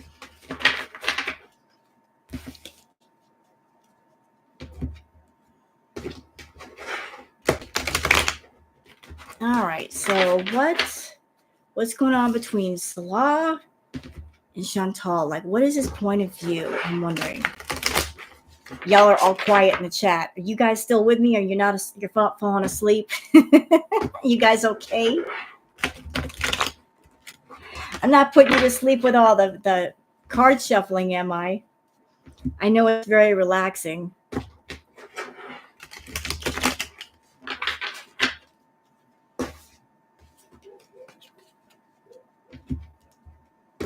Hey, Starburst.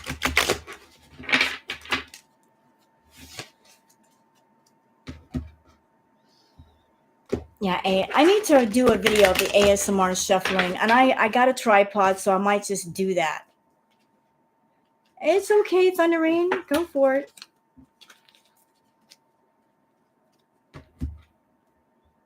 Can't believe your mama came in here. Oh, hey, Tarot Destroyer. How are you?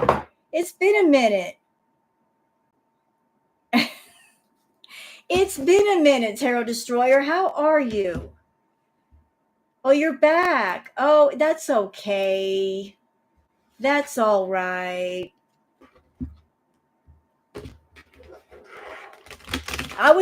You know what? I was worried about Tarot Destroyer. I hadn't seen Tarot Destroyer in a minute. I'm like, I hope they're okay. And then they just pop up like that. Yeah, I do worry about the trolls. I do worry about them. But I see that Tarot Destroyer is alive and well. That's good. That's good, Tarot Destroyer. Good to see you're still around. All right, so I know, don't I, Irene? It's fun. I love the trolls. I love the trolls. They amuse me. You guys got to understand. I played World of Warcraft for over 11 years. You want to talk about some expert trolls and griefers? Join up in World of Warcraft and sit in trade chat in any capital city. You will hear and see things you won't even believe. That's some expert level trolling right there. You get used to the WoW trolls. The YouTube trolls are nothing in comparison. You're like, oh, I'm so disappointed. Ew. I'm used to the good ones. What is this lame shit that people are doing? Spamming messages. All right, let's get back to Mr. Salah, shall we?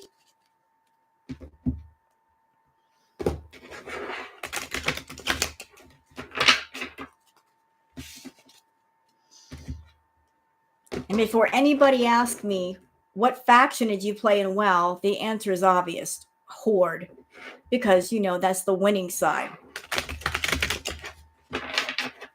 And the Alliance sucks.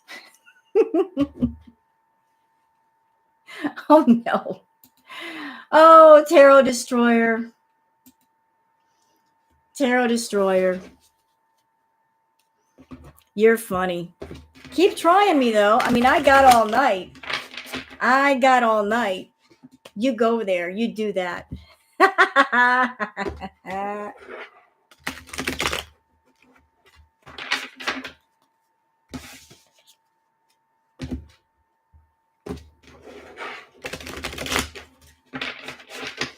All right, Salah, what have you got to say? What have you got to say? What's your view on Foodie? Oh, so the situation between Chantal and Salah, they are karmic friends. You can't fully trust them. Tension, secret competition. Keep your friends close and your enemies closer. So this is not about being in love or having a husband. They are basically, it's like a bromance. Those two are involved in a bromance. Employer, employee type of situation. There's no love involved. There's nothing deep here. It's just bromance. Like I keep feeling it's a bromance. You know, like we talk, but we don't talk deeply. It's just you know. Oh, wow. So there's some money issues. It seems like there's some money issues.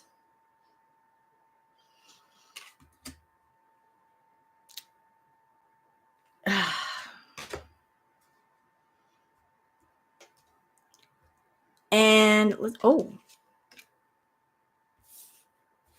there are some money issues, and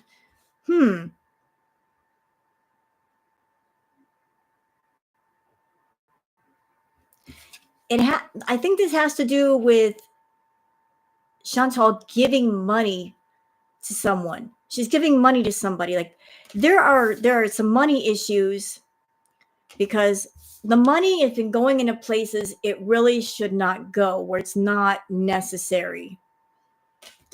And Salah, he's uninterested.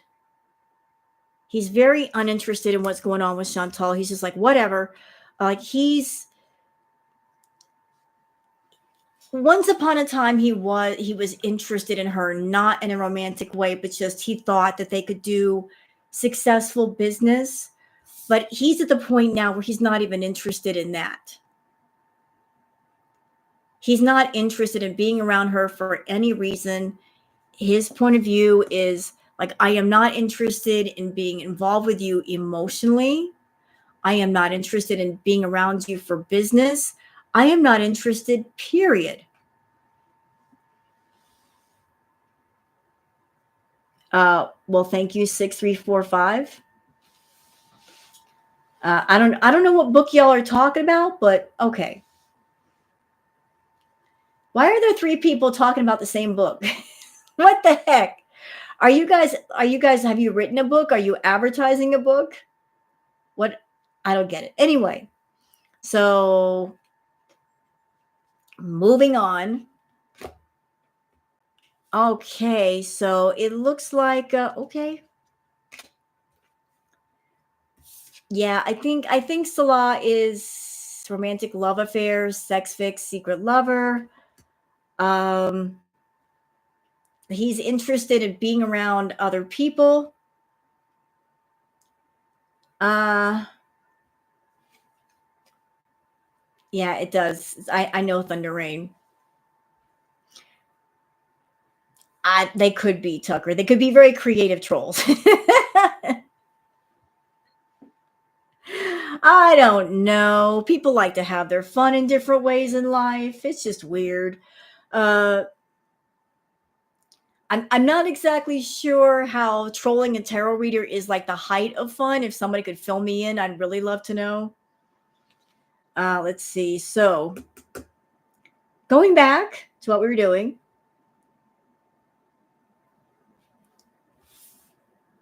I feel it's Salah. He feels that Chantal stops him from being creative.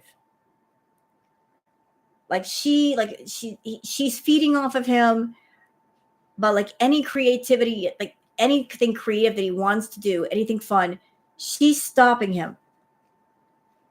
She just puts a kibosh on it. Oh, okay.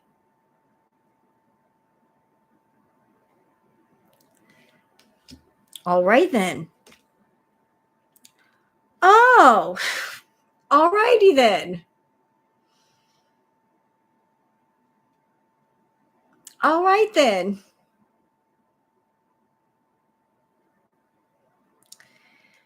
Salah, you need to wrap it up, sir. Keep it wrapped. That's all I'm going to say. Hey, Sammy.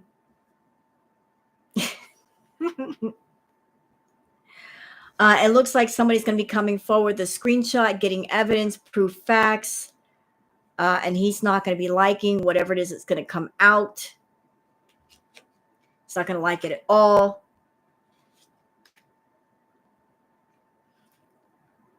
Oh. Like he feels like he should be in a more powerful position than what he's in. Right now with Foodie, he's kind of acting like a bit of a groupie, just hanging on to her coattails and just riding them. Hello, Karen. And he's also looking at Foodie as she's a forcer. She forces things on you, forces their way in, uses force to get what they want. Like that's how he's looking at her. But she's been rejected. And there's like somebody's being rejected here. Boom, you're done. It's over. Forget about it. Like it's like there's no saving their situation. He's over it, to be honest. She's over it. It's over with, period. Let's see. There's another deck over here. Okay. Where is it? Where is it? Where is it? Where is it? Where is it? I'm looking.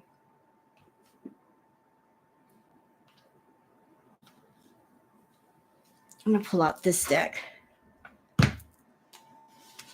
Hey, Sock Puppet.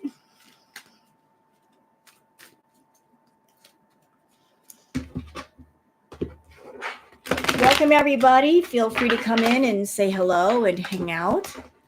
If you'd like to thumbs up the stream, I would certainly appreciate that.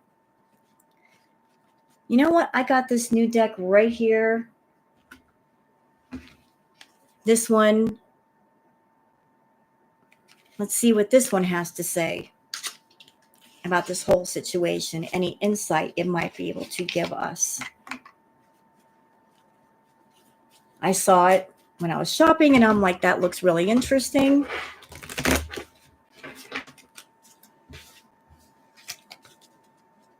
I'm going to start doing reviews and stuff on my tarot channel of all the decks that I have, y'all.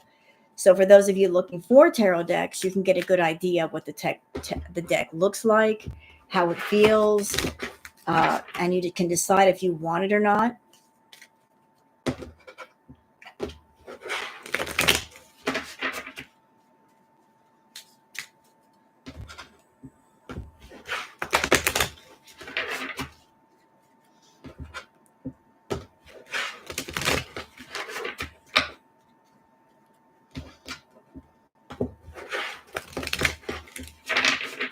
Watch your mama do a stream tomorrow or tonight about me just because I kicked him out of the room. I bet he's still watching right now. Yo, mama, if you're still in here, bro, I'm doing my tarot reading and you came in rather rude. What did you expect? Don't disrespect me on my channel. Don't disrespect my audience, and don't come in here trying to instigate shit between myself and other reactors.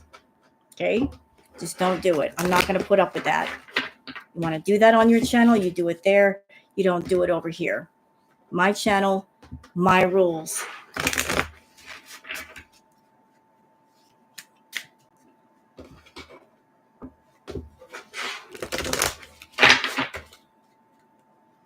All right. So going on to Salah. Interesting. So the first card down for Salah is Sunrise. He's looking for the sunrise. He's looking for the light.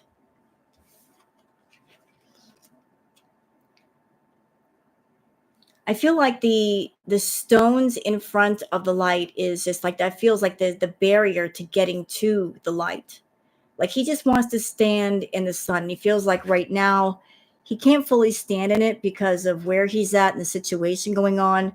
But he's like looking for the sunrise. He's looking for the light. You know, like he's not felt it in a long time.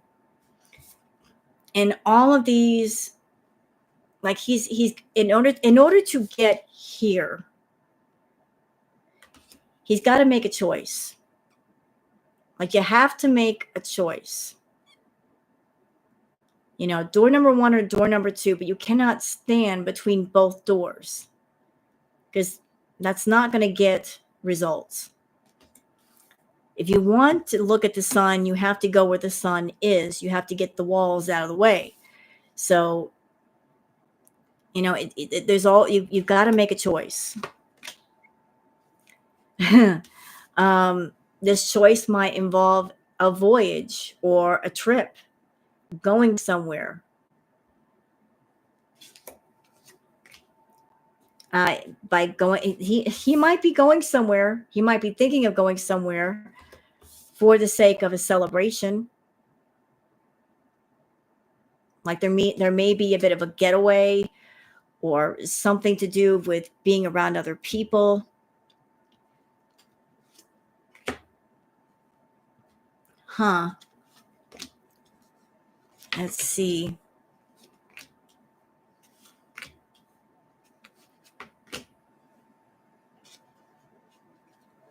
Okay, so put this cards away. This is interesting. Very interesting. We got the voyage card celebration. Then we've got initiation.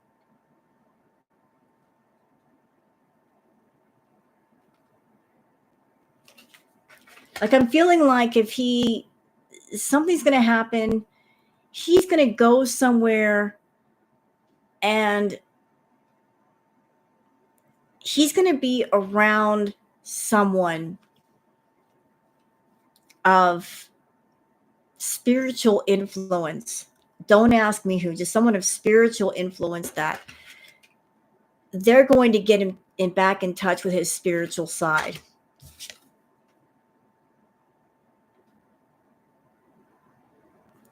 Like there's a priest or someone of that nature, someone that's connected to the faith.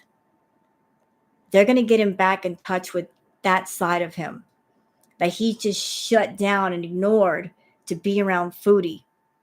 Like they're like somebody's going to get approached and he's going to get talked to, and they're going to like wake him back up, which is going to cause this to happen. Like he's going to just like a rebirth.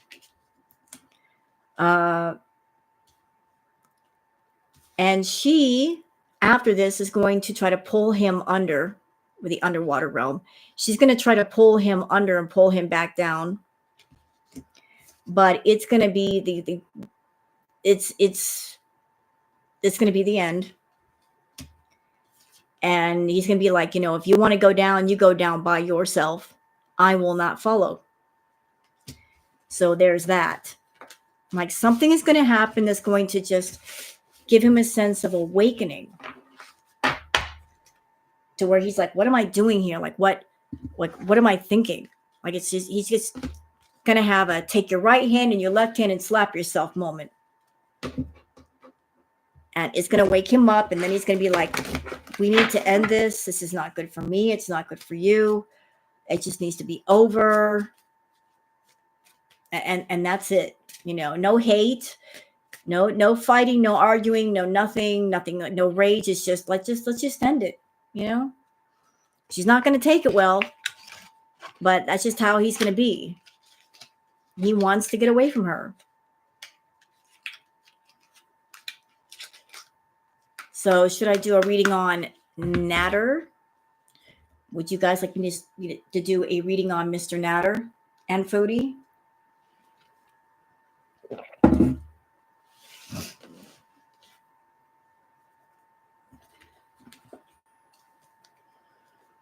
I'm going to use a different tarot deck this time. My old faithful one. And if you guys want to give a thumbs up to the stream,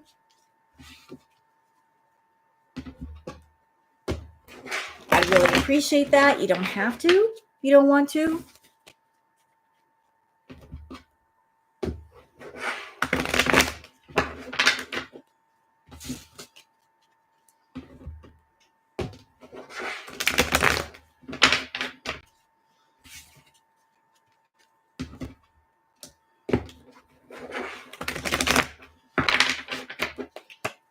Okay, this is on Natter. It's okay, Peach Blossom. It's okay. Keep working. I understand it. Make that money. Make it. Make that paper. Pay them bills. We all got to do that shit.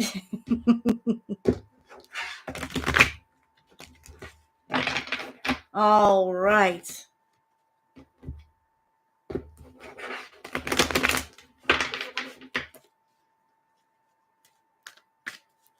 All right, Natter and Foodie.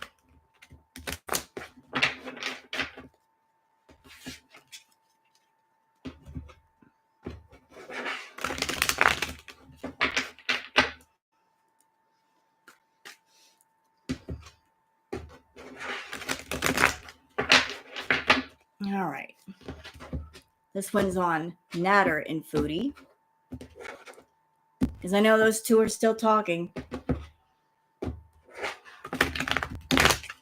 What is the energy with Natter and Chantal?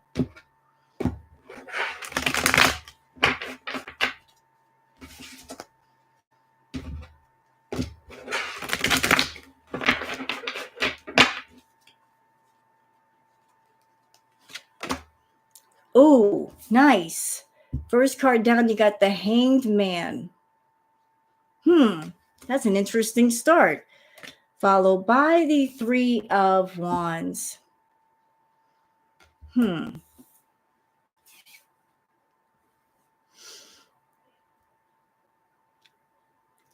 feeling a sense of indecision when it comes to Natter. I'm feeling like he's kind of riding the fence right now. He is indecisive. Like he's not all in with the idea of starting up the drama all over again if it's going to start. He's kind of like, look, you've got the Three of Wands and you got this person like holding on to one wand and saying, what do I do? Like they're looking out at the barren desert. They're holding on to one wand. There's two wands behind them. I'm feeling like the one wand they're holding on to, that is what they have and what they're receiving already. And they're like, well, I've got this. There's two more wands behind me. I could have those that I'm holding on to, but I've got this one. But I'm looking out at the desert and there's nothing else in front of me.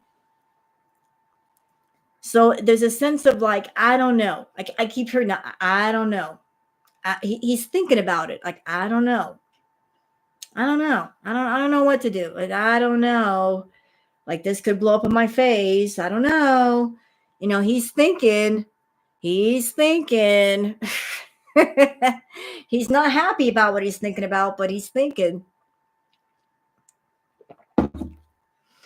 He's very indecisive. He wants that money, but he knows what comes with the money.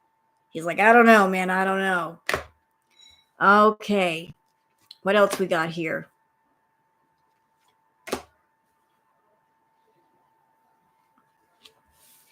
So we've also got the King of Wands. We've got the Ace of Wands. And we've got the Three of Pentacles. So there have been some discussions going on in regards to business, money, business ventures.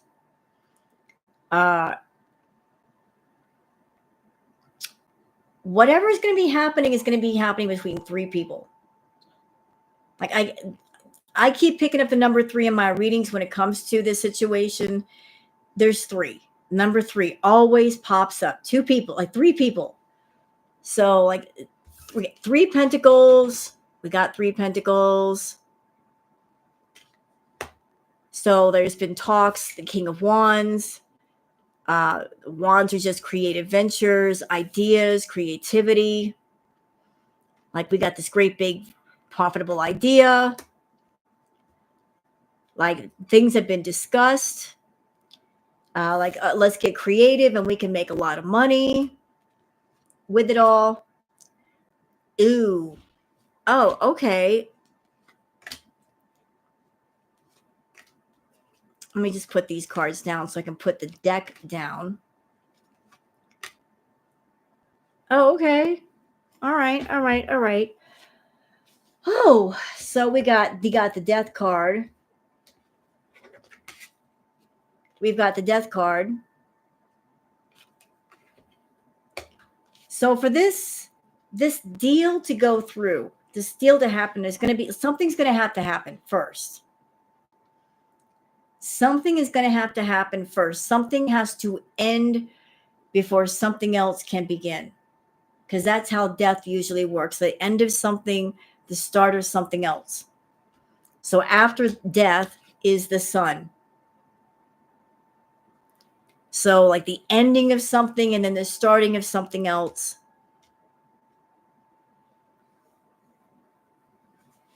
Oh, I don't need the cards to tell me that, Russet.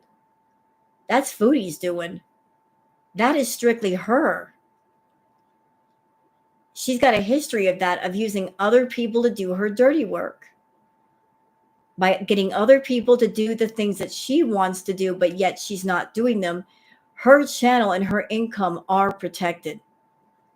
She can do that wasn't me bullshit. She has a history of it. Back in the day, she used Natter to throw 140 plus privacy complaints at different people. And before that, she was complaining about the reaction channels. But she had Natter do the strikes because if his channel went down, it wasn't going to hurt her. Now, here we are, 2024. Who is throwing the privacy complaints? Salah. On what? The couple's channel. But notice it's not her again. It's another guy that she put her hooks into. So she uses the men in her life as cat's paws to do her bidding. So there you have it. I mean, this is Foodie using somebody else to do her dirty work. You've got the Two of Wands.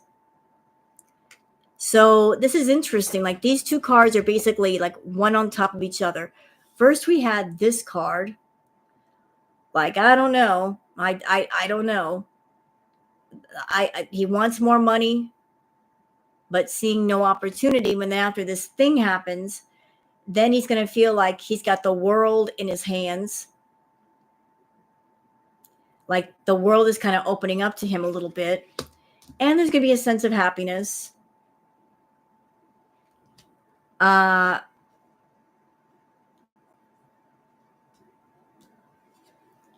he's going to be working her like a dog. Hope she knows that. I did see that coffee cake. I did see her videos. They were very, very interesting.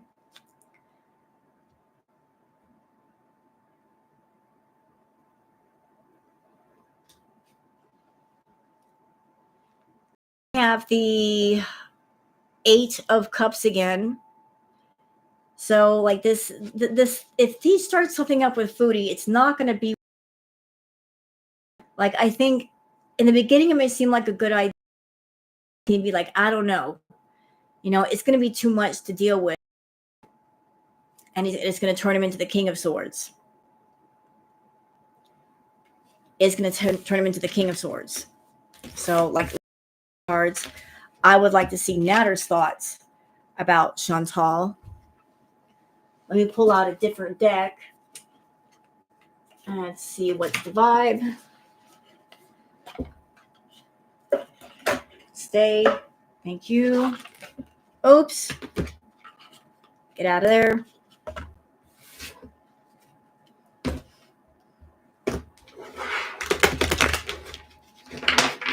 You know, neither Salah nor Natter, neither one of them caught on to her game. Neither one of them. They're both stupid. Chantal is a control freak.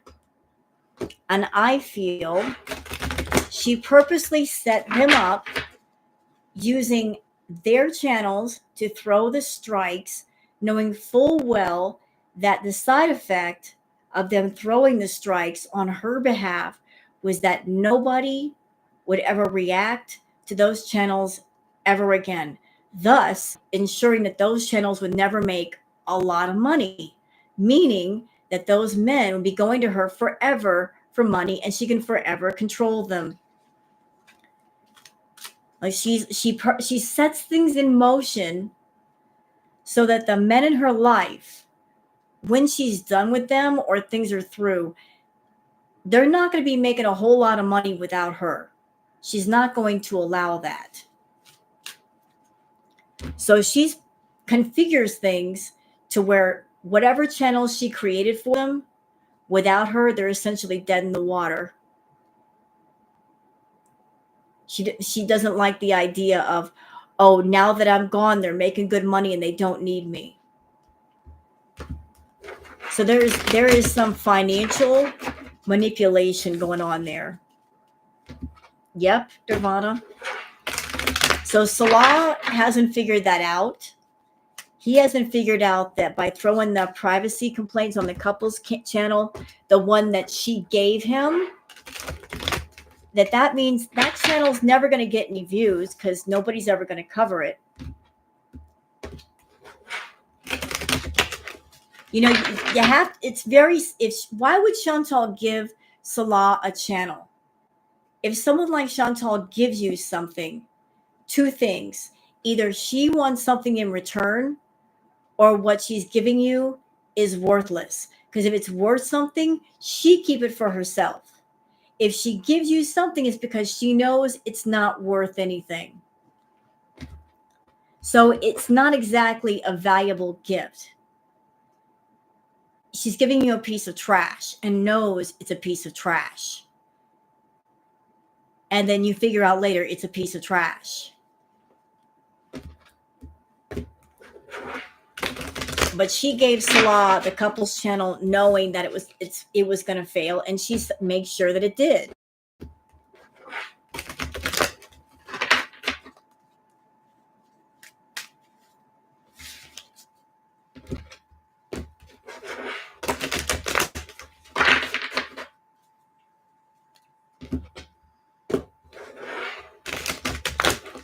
Okay, so how does Nader look at Chantal? How does he look at her? How does he feel about her? What are his general feelings about her? I feel like Chantal and Nader have like they got a really weird dynamic, like a really weird love-hate thing going on between them. Like they're not romantically in love, but they are, what's the word I'm looking for? I want to say infatuated, but that's not it either. They just can't get out of each other's orbit. It's like, I hate you, but I can't keep my eyes off you kind of situation. It's really, really strange. They can't stand each other, yet they can't stay away from one another. It's weird. All right, talk to me, Nader.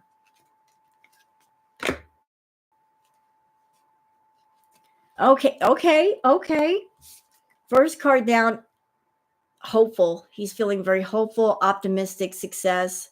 And what is he hopeful about? Legal, lawyers, court, paperwork. So like he's got legal stuff on his mind right now. That's where his head is at. Like he's got the good vibes now in the moment. Like he's mentally speaking, he's not in a bad place at this point in time. Ooh.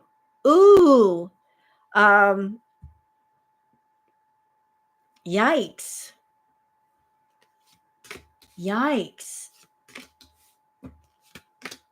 Hold on.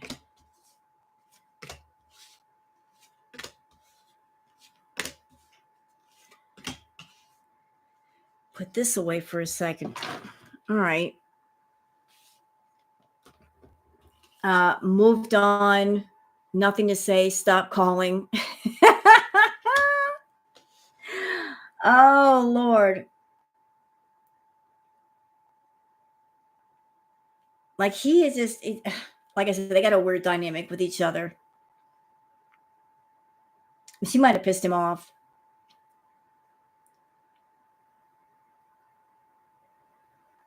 Like he's trying to put himself in another place. He's feeling like he's very narcissistic, egotistical, opportunist, fragile. got a swelled egghead. But he's trying to do some self-care, introspection, meditation, harmony. Like he is just like, he's just trying to get in the chill zone. But the past is coming back to bite him in the butt. Bad choices, games, mixed signals. Like, so some of the things that he said to Foodie before, like the mixed signals and the games, like it's not over. Like, because she lives in the past and she doesn't want to progress from the past. So it's like she keeps trying to pull him back into the past and relive the past because that's all she's got.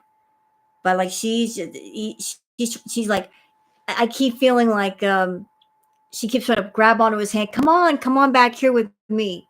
Yeah, she's a baby. Booger. Booger kitty. Baby. She's sleeping. Uh there's a part of him like this. He's kind of like, again, on the fence, second chance, deja vu, nostalgia. There's a part of him that wants to go back to the past for the money's sake, but he knows the best thing to do is to cut ties. Like just cut ties from her. He misses the money. He misses the large amounts of easy money, but he knows it's not a good idea to mess around with someone like Foodie Beauty. And he's like looking at all the possibilities of life. So like I'm gonna like, while I'm here, well, I've got these cards out, I'm gonna put these cards away, so I'm gonna pull them again, and then let's see where did I just put that deck? Where did it go? No. Where did they go? I just had them here. No. What do they look like? Okay. Oh, I keep putting the cards everywhere, and there's so many decks. I'm gonna have to put some of these away so I don't get them lost. Give me just a second. Let me put some of these suckers away. But I want to see what's going on, like how she feels about Natter. So put that away. Oh, there they are. Duh.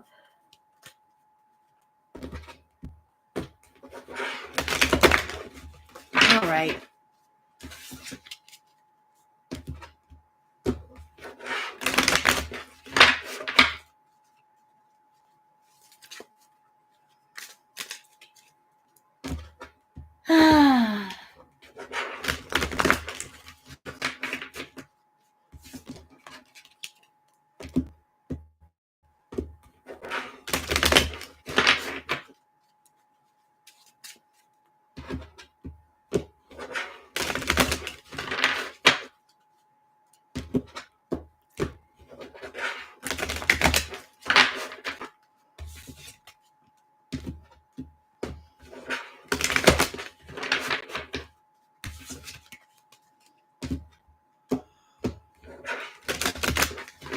All right, for Foodie, how does she feel about Natter?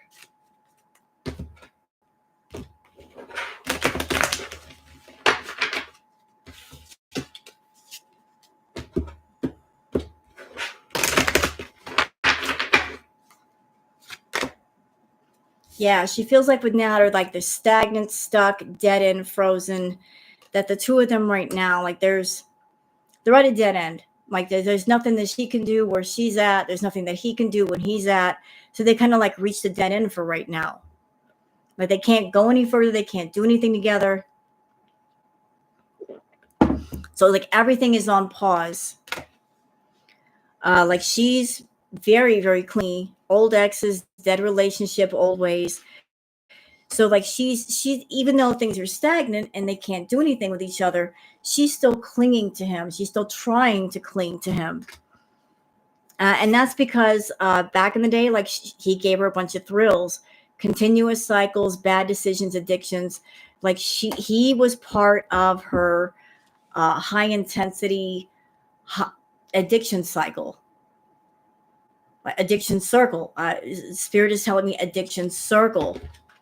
Like he is part of her addiction circle. And like she, like it got her high to be around him. It got her high to, like all the drama. So like she's still like, she's looking at him like, I want to say like a drug, like a party drug she used to take, and it gave her a lot of thrills, and it gave her good feelings, and she remembers the good feelings, and she wants those feelings back. But she's drowning over your head, over extended rock bottom.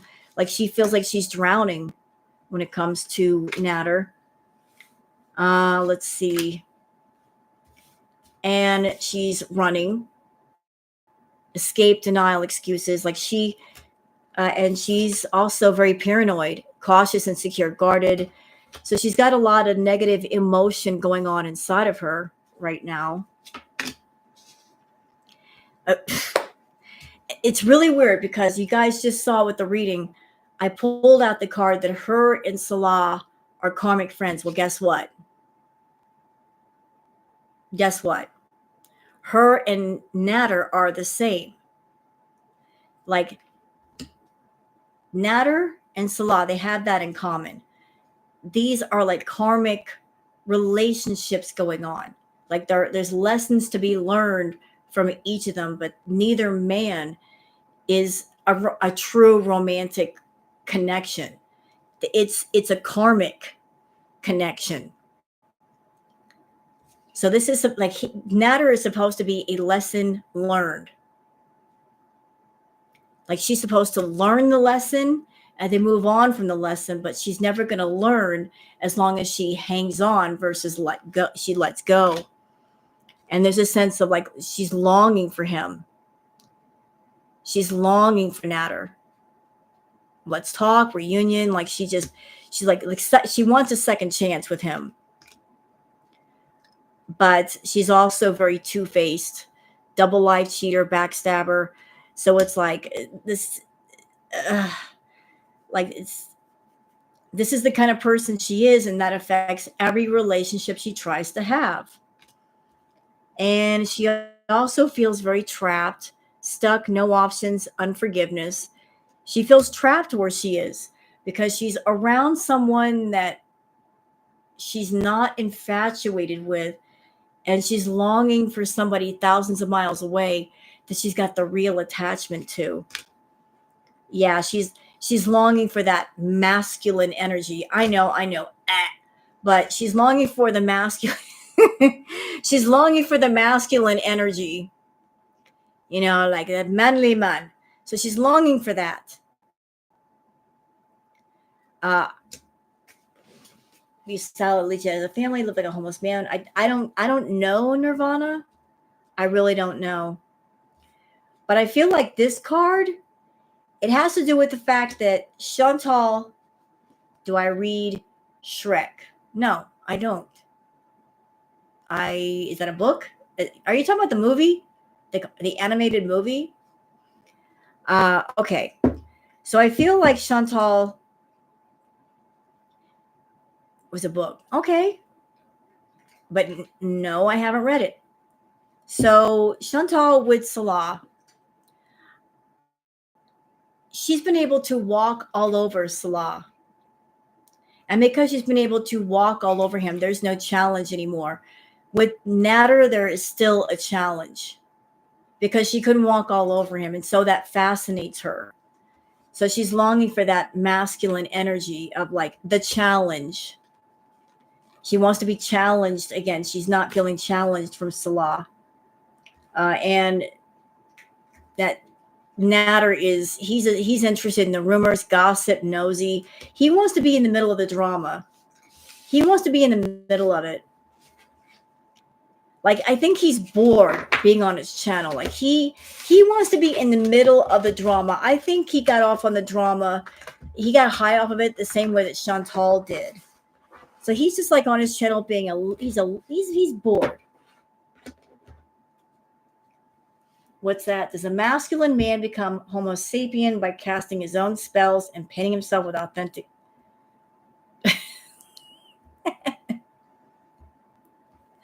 What kind of question is that? I don't know. Hi, Bulger. All right, going further with this reading, a masculine man can be whatever he wants to be in whatever way he wants to be it. All right, moving on. Natter is Bulger. So we've got he's exhausted, burned out, burdened, empty.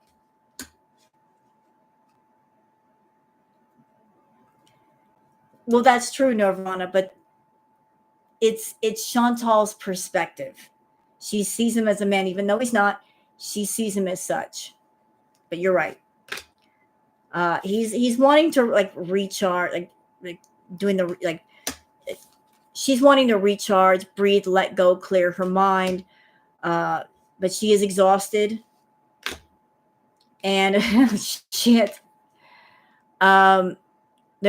There's chaos in her world, upheaval, disaster, downfall.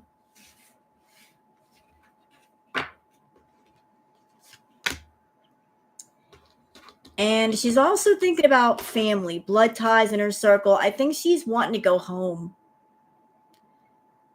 Maybe she's wanting to connect with family.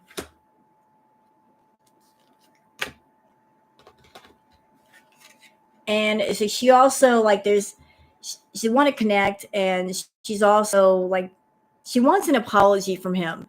Arrogant, rash actions, insincere. She's looking for Natter to apologize. What, Booger? What is it? What are you growling at? But there's a lot of distance between them. A lot of distance. Like she can't get what she wants because she's too far away. And she's going to have an epiphany. Self-reflection, answer questions, untapped talents. Like it's just going to occur to her. Like, what? Hey, Yellow Moon, what am I doing? There's going to be tension.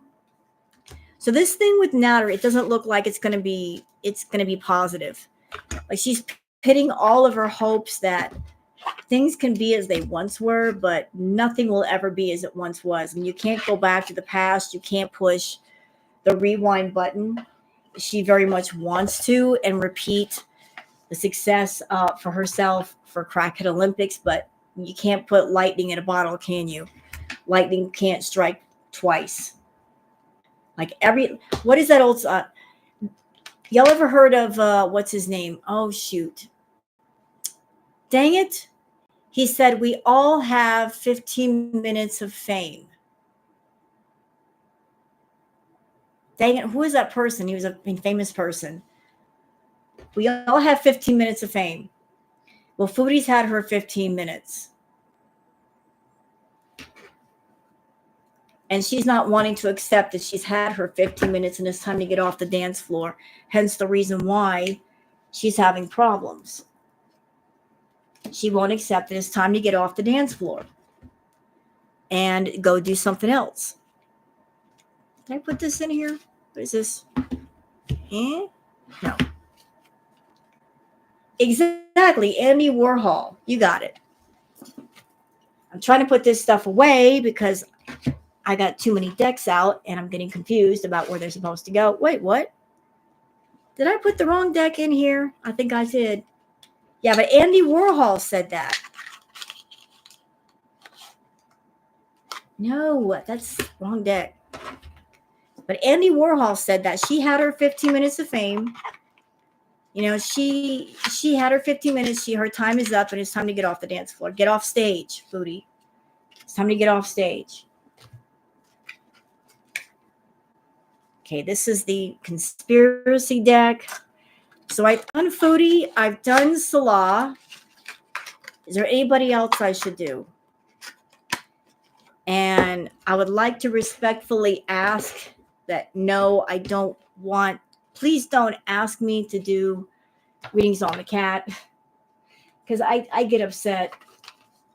It makes me upset. I can't deal with the readings on the cat. I say that respectfully.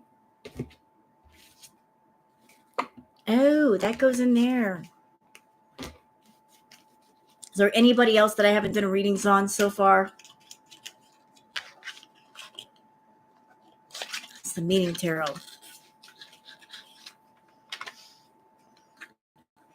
If nobody else has any ideas for other readings, I'll just do like the fun reading and then we'll close out with that.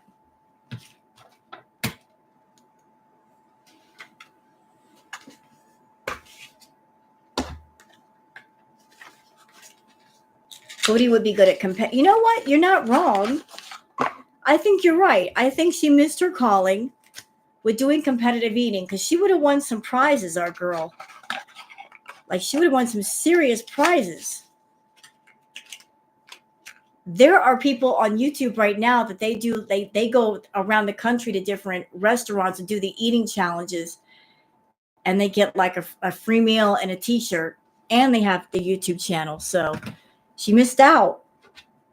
Do one on salads, Dad. I don't know.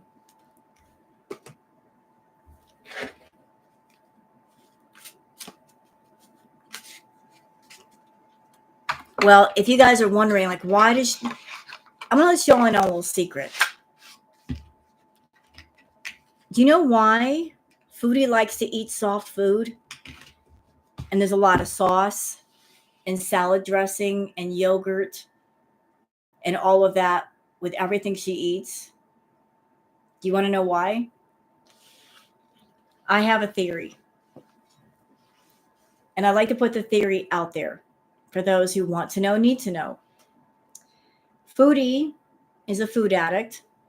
And I think when she sits down to eat, that when you normally eat, when you start to eat, it takes about 10 to 15 minutes for the signal to happen between your stomach and your brain to signal that you're full, right? There's like this chemical signal that goes on to signal you're full.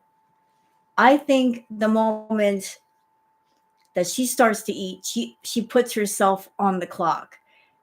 People ask the question, why is she in a hurry? That the food isn't going to run anywhere. I think she's putting herself on the clock and she's being defiant to her own body.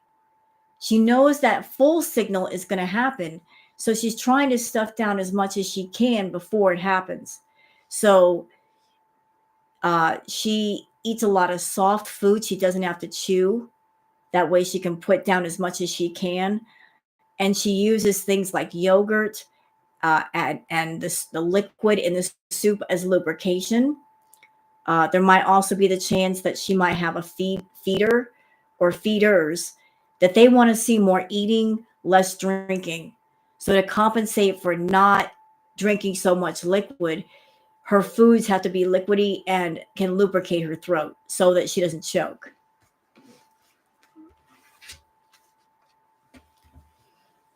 So it's all about choosing foods that are soft so she doesn't have to chew, because chewing eats up valuable time. She can just put it in the mouth, swallow, put it in the mouth, swallow. So it's like a little trick. If you're a food addict and you want to throw it out a bunch of food, eat a bunch of stuff that's soft, and you don't even have to have a soda around to wash it down. Hello, goddess. How are you? Okay. So should I do like the fun reading, the for humor reading? This is the reading for humor. And what should I do for the humorous reading?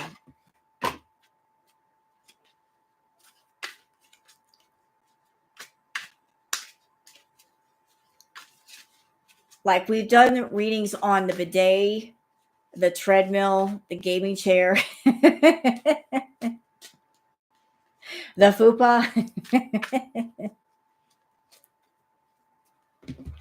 There's a whole bunch of drama going on in the bathroom. We all know about that.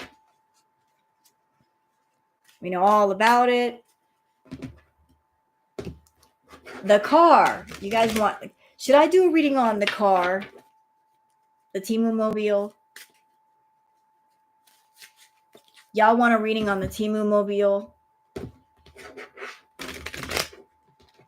Because I think you're right. I think the Temu Mobile has a lot to say. The bed. Oh, God, the poor bed. That poor bed has seen things that no bed should ever see. All right. All right. We're going to close out with that. This is a reading for fun, for humor, for laughs. Okay. This is not me making fun of tarot readers.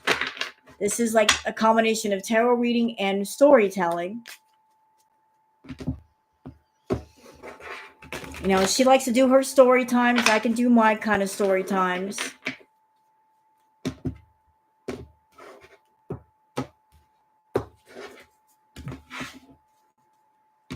All right. So we're doing one on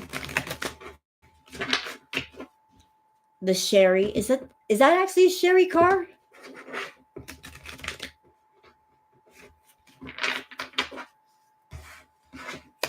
The one that came with the fire extinguisher. All right. So what does a Temu Mobile want to tell us? What does it want to say to us?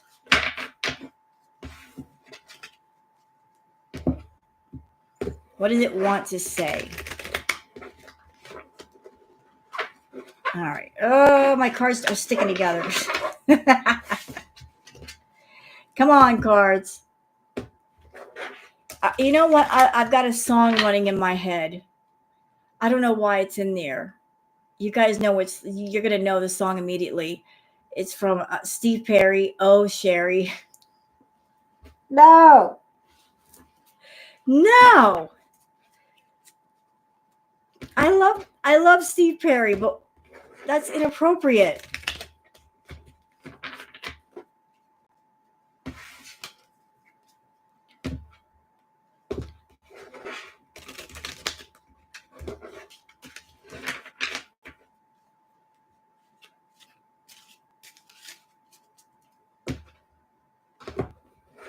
I love Steve Perry. I don't want to associate him with Foodie together. Ew.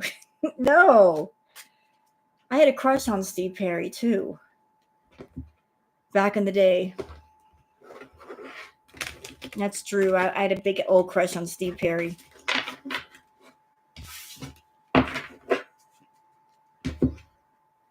What? He was cute.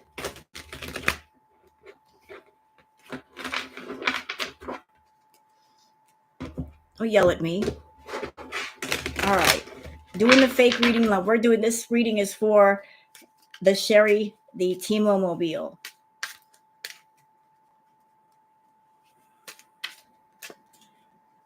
All right. First card down.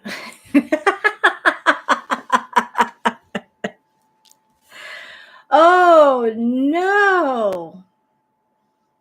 Oh, there's a cover up. There's a scandal. There's a cover up. Oh, really? There is a cover up.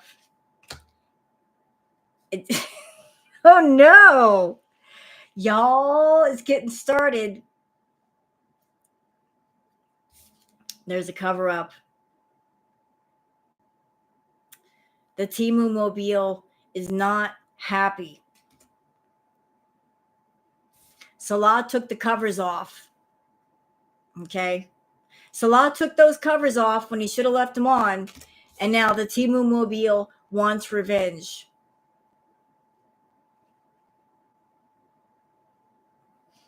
The Temu Mobile is not happy. Chantal's been a Temu Mobile hotboxing. Temu Mobile, the Sherry is not happy about this. It wants revenge. It says, what did I do to deserve this? I didn't do anything. It wants revenge. Salah took the covers off, and the Sherry is like, I feel like I'm being punished for something. So it wants revenge. It does. It wants revenge.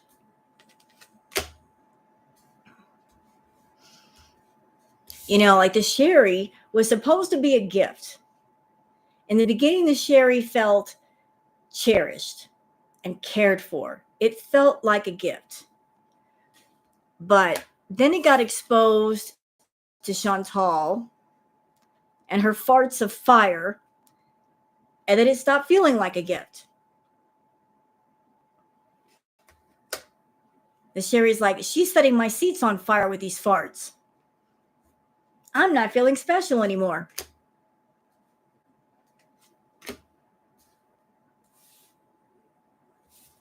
And the sherry also knows that Chantal is under surveillance, that there is drama, and the sherry's got the sherry has a partner, you know. And that's another reason why the sherry is pissed off, because they were pristine. In the beginning, they were pristine and clean and attractive to their spouse. And now they're stinky and dirty and gross, and it's not their fault. And now the partner is like looking at them like, ew. And that led to a breakup.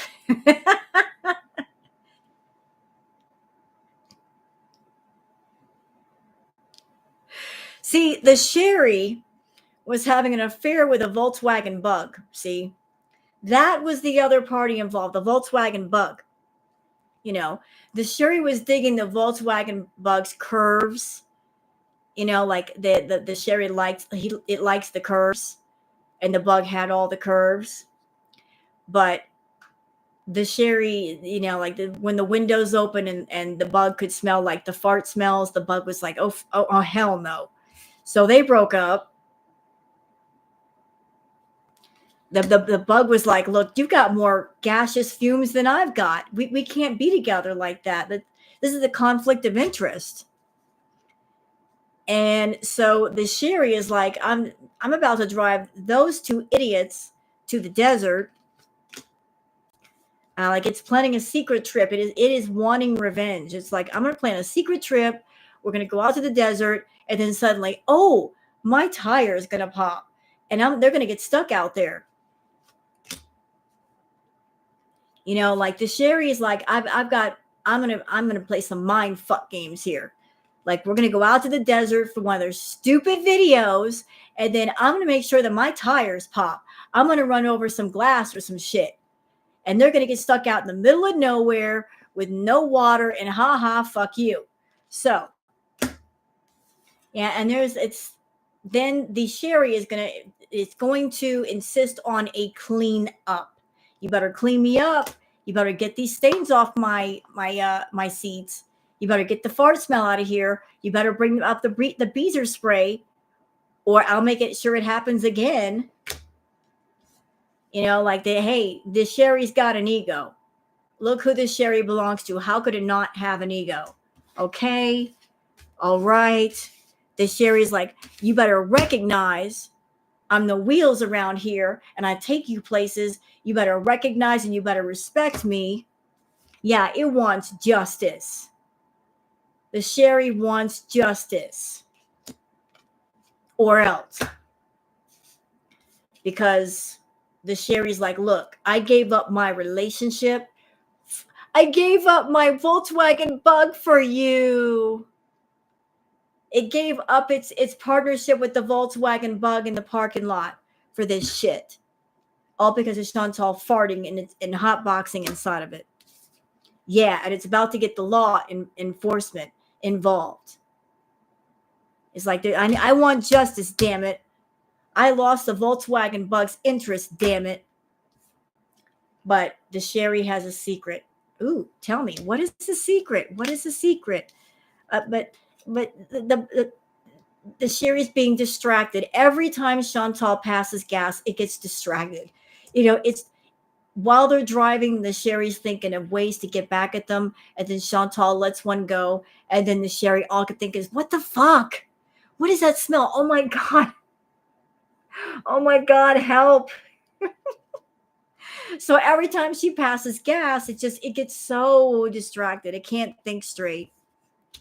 But it does have a secret. And it's gonna take Salah and Chantal to a crossroads. Yep.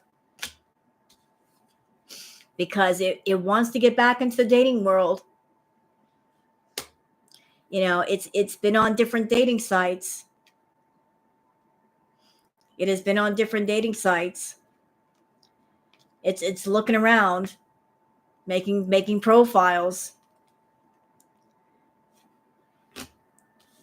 It's making profiles saying things like it prefers long drives down long desert highways, and getting some interest. And of course, it's searching out every Volkswagen Bug. And the Sherry it's going to get a yes. But for right now, everything's underwater. Everything is underwater. Poor your Sherry. But it's looking for love. Definitely looking for love. But things are about to collapse. Things are about to collapse. I think the shocks are going to be failing soon in the Sherry because it can't carry 6,000 pounds of weight. Poor thing. And then the Sherry is going to get mad and hide the keys. It's going to cause the keys to disappear. So Lala's going to be like, Chantal, where's the keys? And Chantal's going to go, hee, I don't know. And then the Sherry's going to be like, I know where the keys are, but I'm not telling you. You're not going to know what they are because I don't want you driving me, bitch. So there is going to be some jealousy. There's going to be some jealousy afoot because the Sherry is going to get involved with another Volkswagen Bug who is then going to be attracted to a Ford Mustang. And so the Sherry is going to feel inferior to the Ford Mustang because the Ford Mustang is going to be flexing saying, I got horsepower and you don't. And the Sherry's going to be like, so? And? But the Volkswagen Bug is going to be like, whoo, horsepower. I like that. Good stuff. But the Sherry is going to feel very alive because there's going to be some life insurance. See, that's going to be part of the revenge that the Sherry is going to have on Chantal and Salah. Is going to be like, hey, if I'm going to have to break down because of this big fat bitch, I'm going to take out some life insurance on her. And that'll pay for the shocks and the new engine and the new tires and everything else she's screwing up. So it's trying to be smart about this. It's taking out some life insurance. Like, because Chantal is putting that Sherry through the paces, too much weight in it. The parts are breaking down. So the Sherry's like, let me just be compensated for all the damage. Yeah, the Ford Mustang, horsepower. The Ford Mustang is over there going, hey, baby, have you seen the size of my engine? My tires are really, really wide and thick. And the Volkswagen Bug is like, oh. Tell me about your horsepower again. Baby, not only do I have horsepower, I've got bucket seats. And I've got a big stick shift. Anyway, so yeah.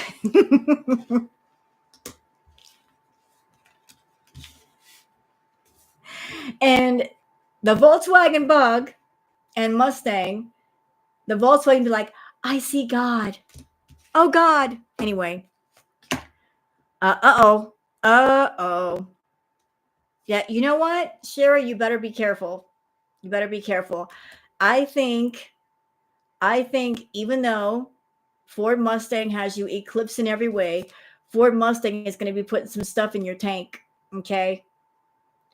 They're going to be putting salt in your gas tank. You better watch it.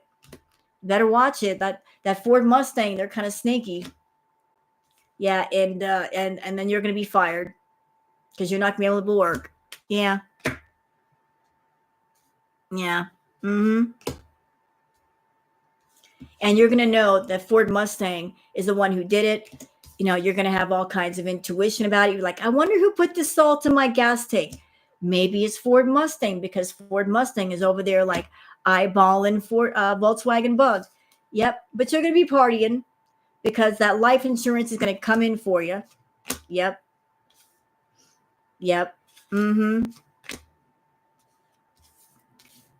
And there's going to be a close call. You might get insurance payout, but that's going to be a false flag. Like, oops, psych. So you're not going to get what you want. Yep, because the insurance company is going to say fraud. You stained your own seats. That's fart smell that came from the beezer spray. That did not come from Chantal. We analyzed the DNA.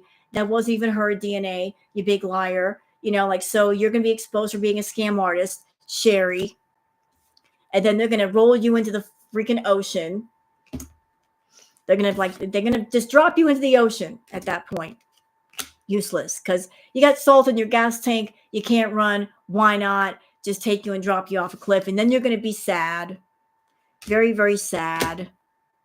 Because of all the lies you told. You at the bottom of the cliff. And you're going to be mad. But there's a lesson to be learned from this. And then you have to take a meeting. Because a tow truck is going to get you from beneath the cliff, bring you back up, and take you to a junkyard. And then you're going to have major, major, major regret. So that's going to be the ending of the poor Sherry. The Sherry's going to be mad about Chantal and Salah and try to get revenge. And also Sherry's going to get caught up in a love affair with the Volkswagen Bug in the parking lot, get rejected, go back on Tinder and Plenty of Fish, find another Volkswagen Bug who's then going to be taken away by a Ford Mustang, because, Ford Mustangs are superior. Everybody knows that. And then a Ford Mustang is going to put salt in their gas tank, which is going to make them mad. And then they're going to fall off a cliff. And then there you have it. So what do you guys think? Was that fun?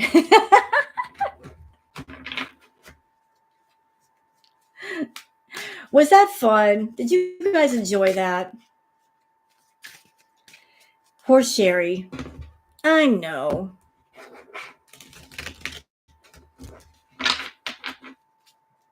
I hope you guys enjoyed that.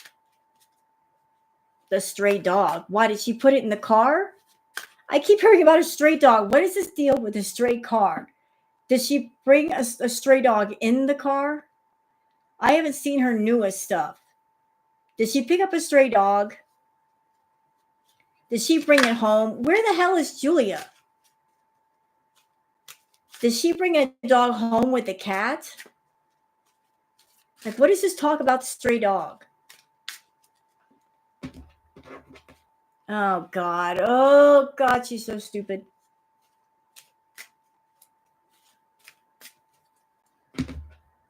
Well, thank you, Tucker. Well, you guys, I hope that you guys have enjoyed that reading. So before you guys take off, if you would like to give a thumbs up to the stream, it would help other people find my channel and maybe come here and enjoy the tarot readings as well. Certainly would appreciate that.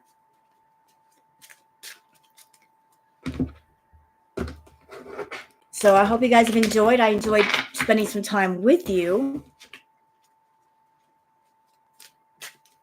So I want to thank you all for coming in and spending time with me. Always enjoyable. And I'm going to go now. And I hope you guys have a great night. So until the next time, I'll see you guys later. And please have a good one. Bye.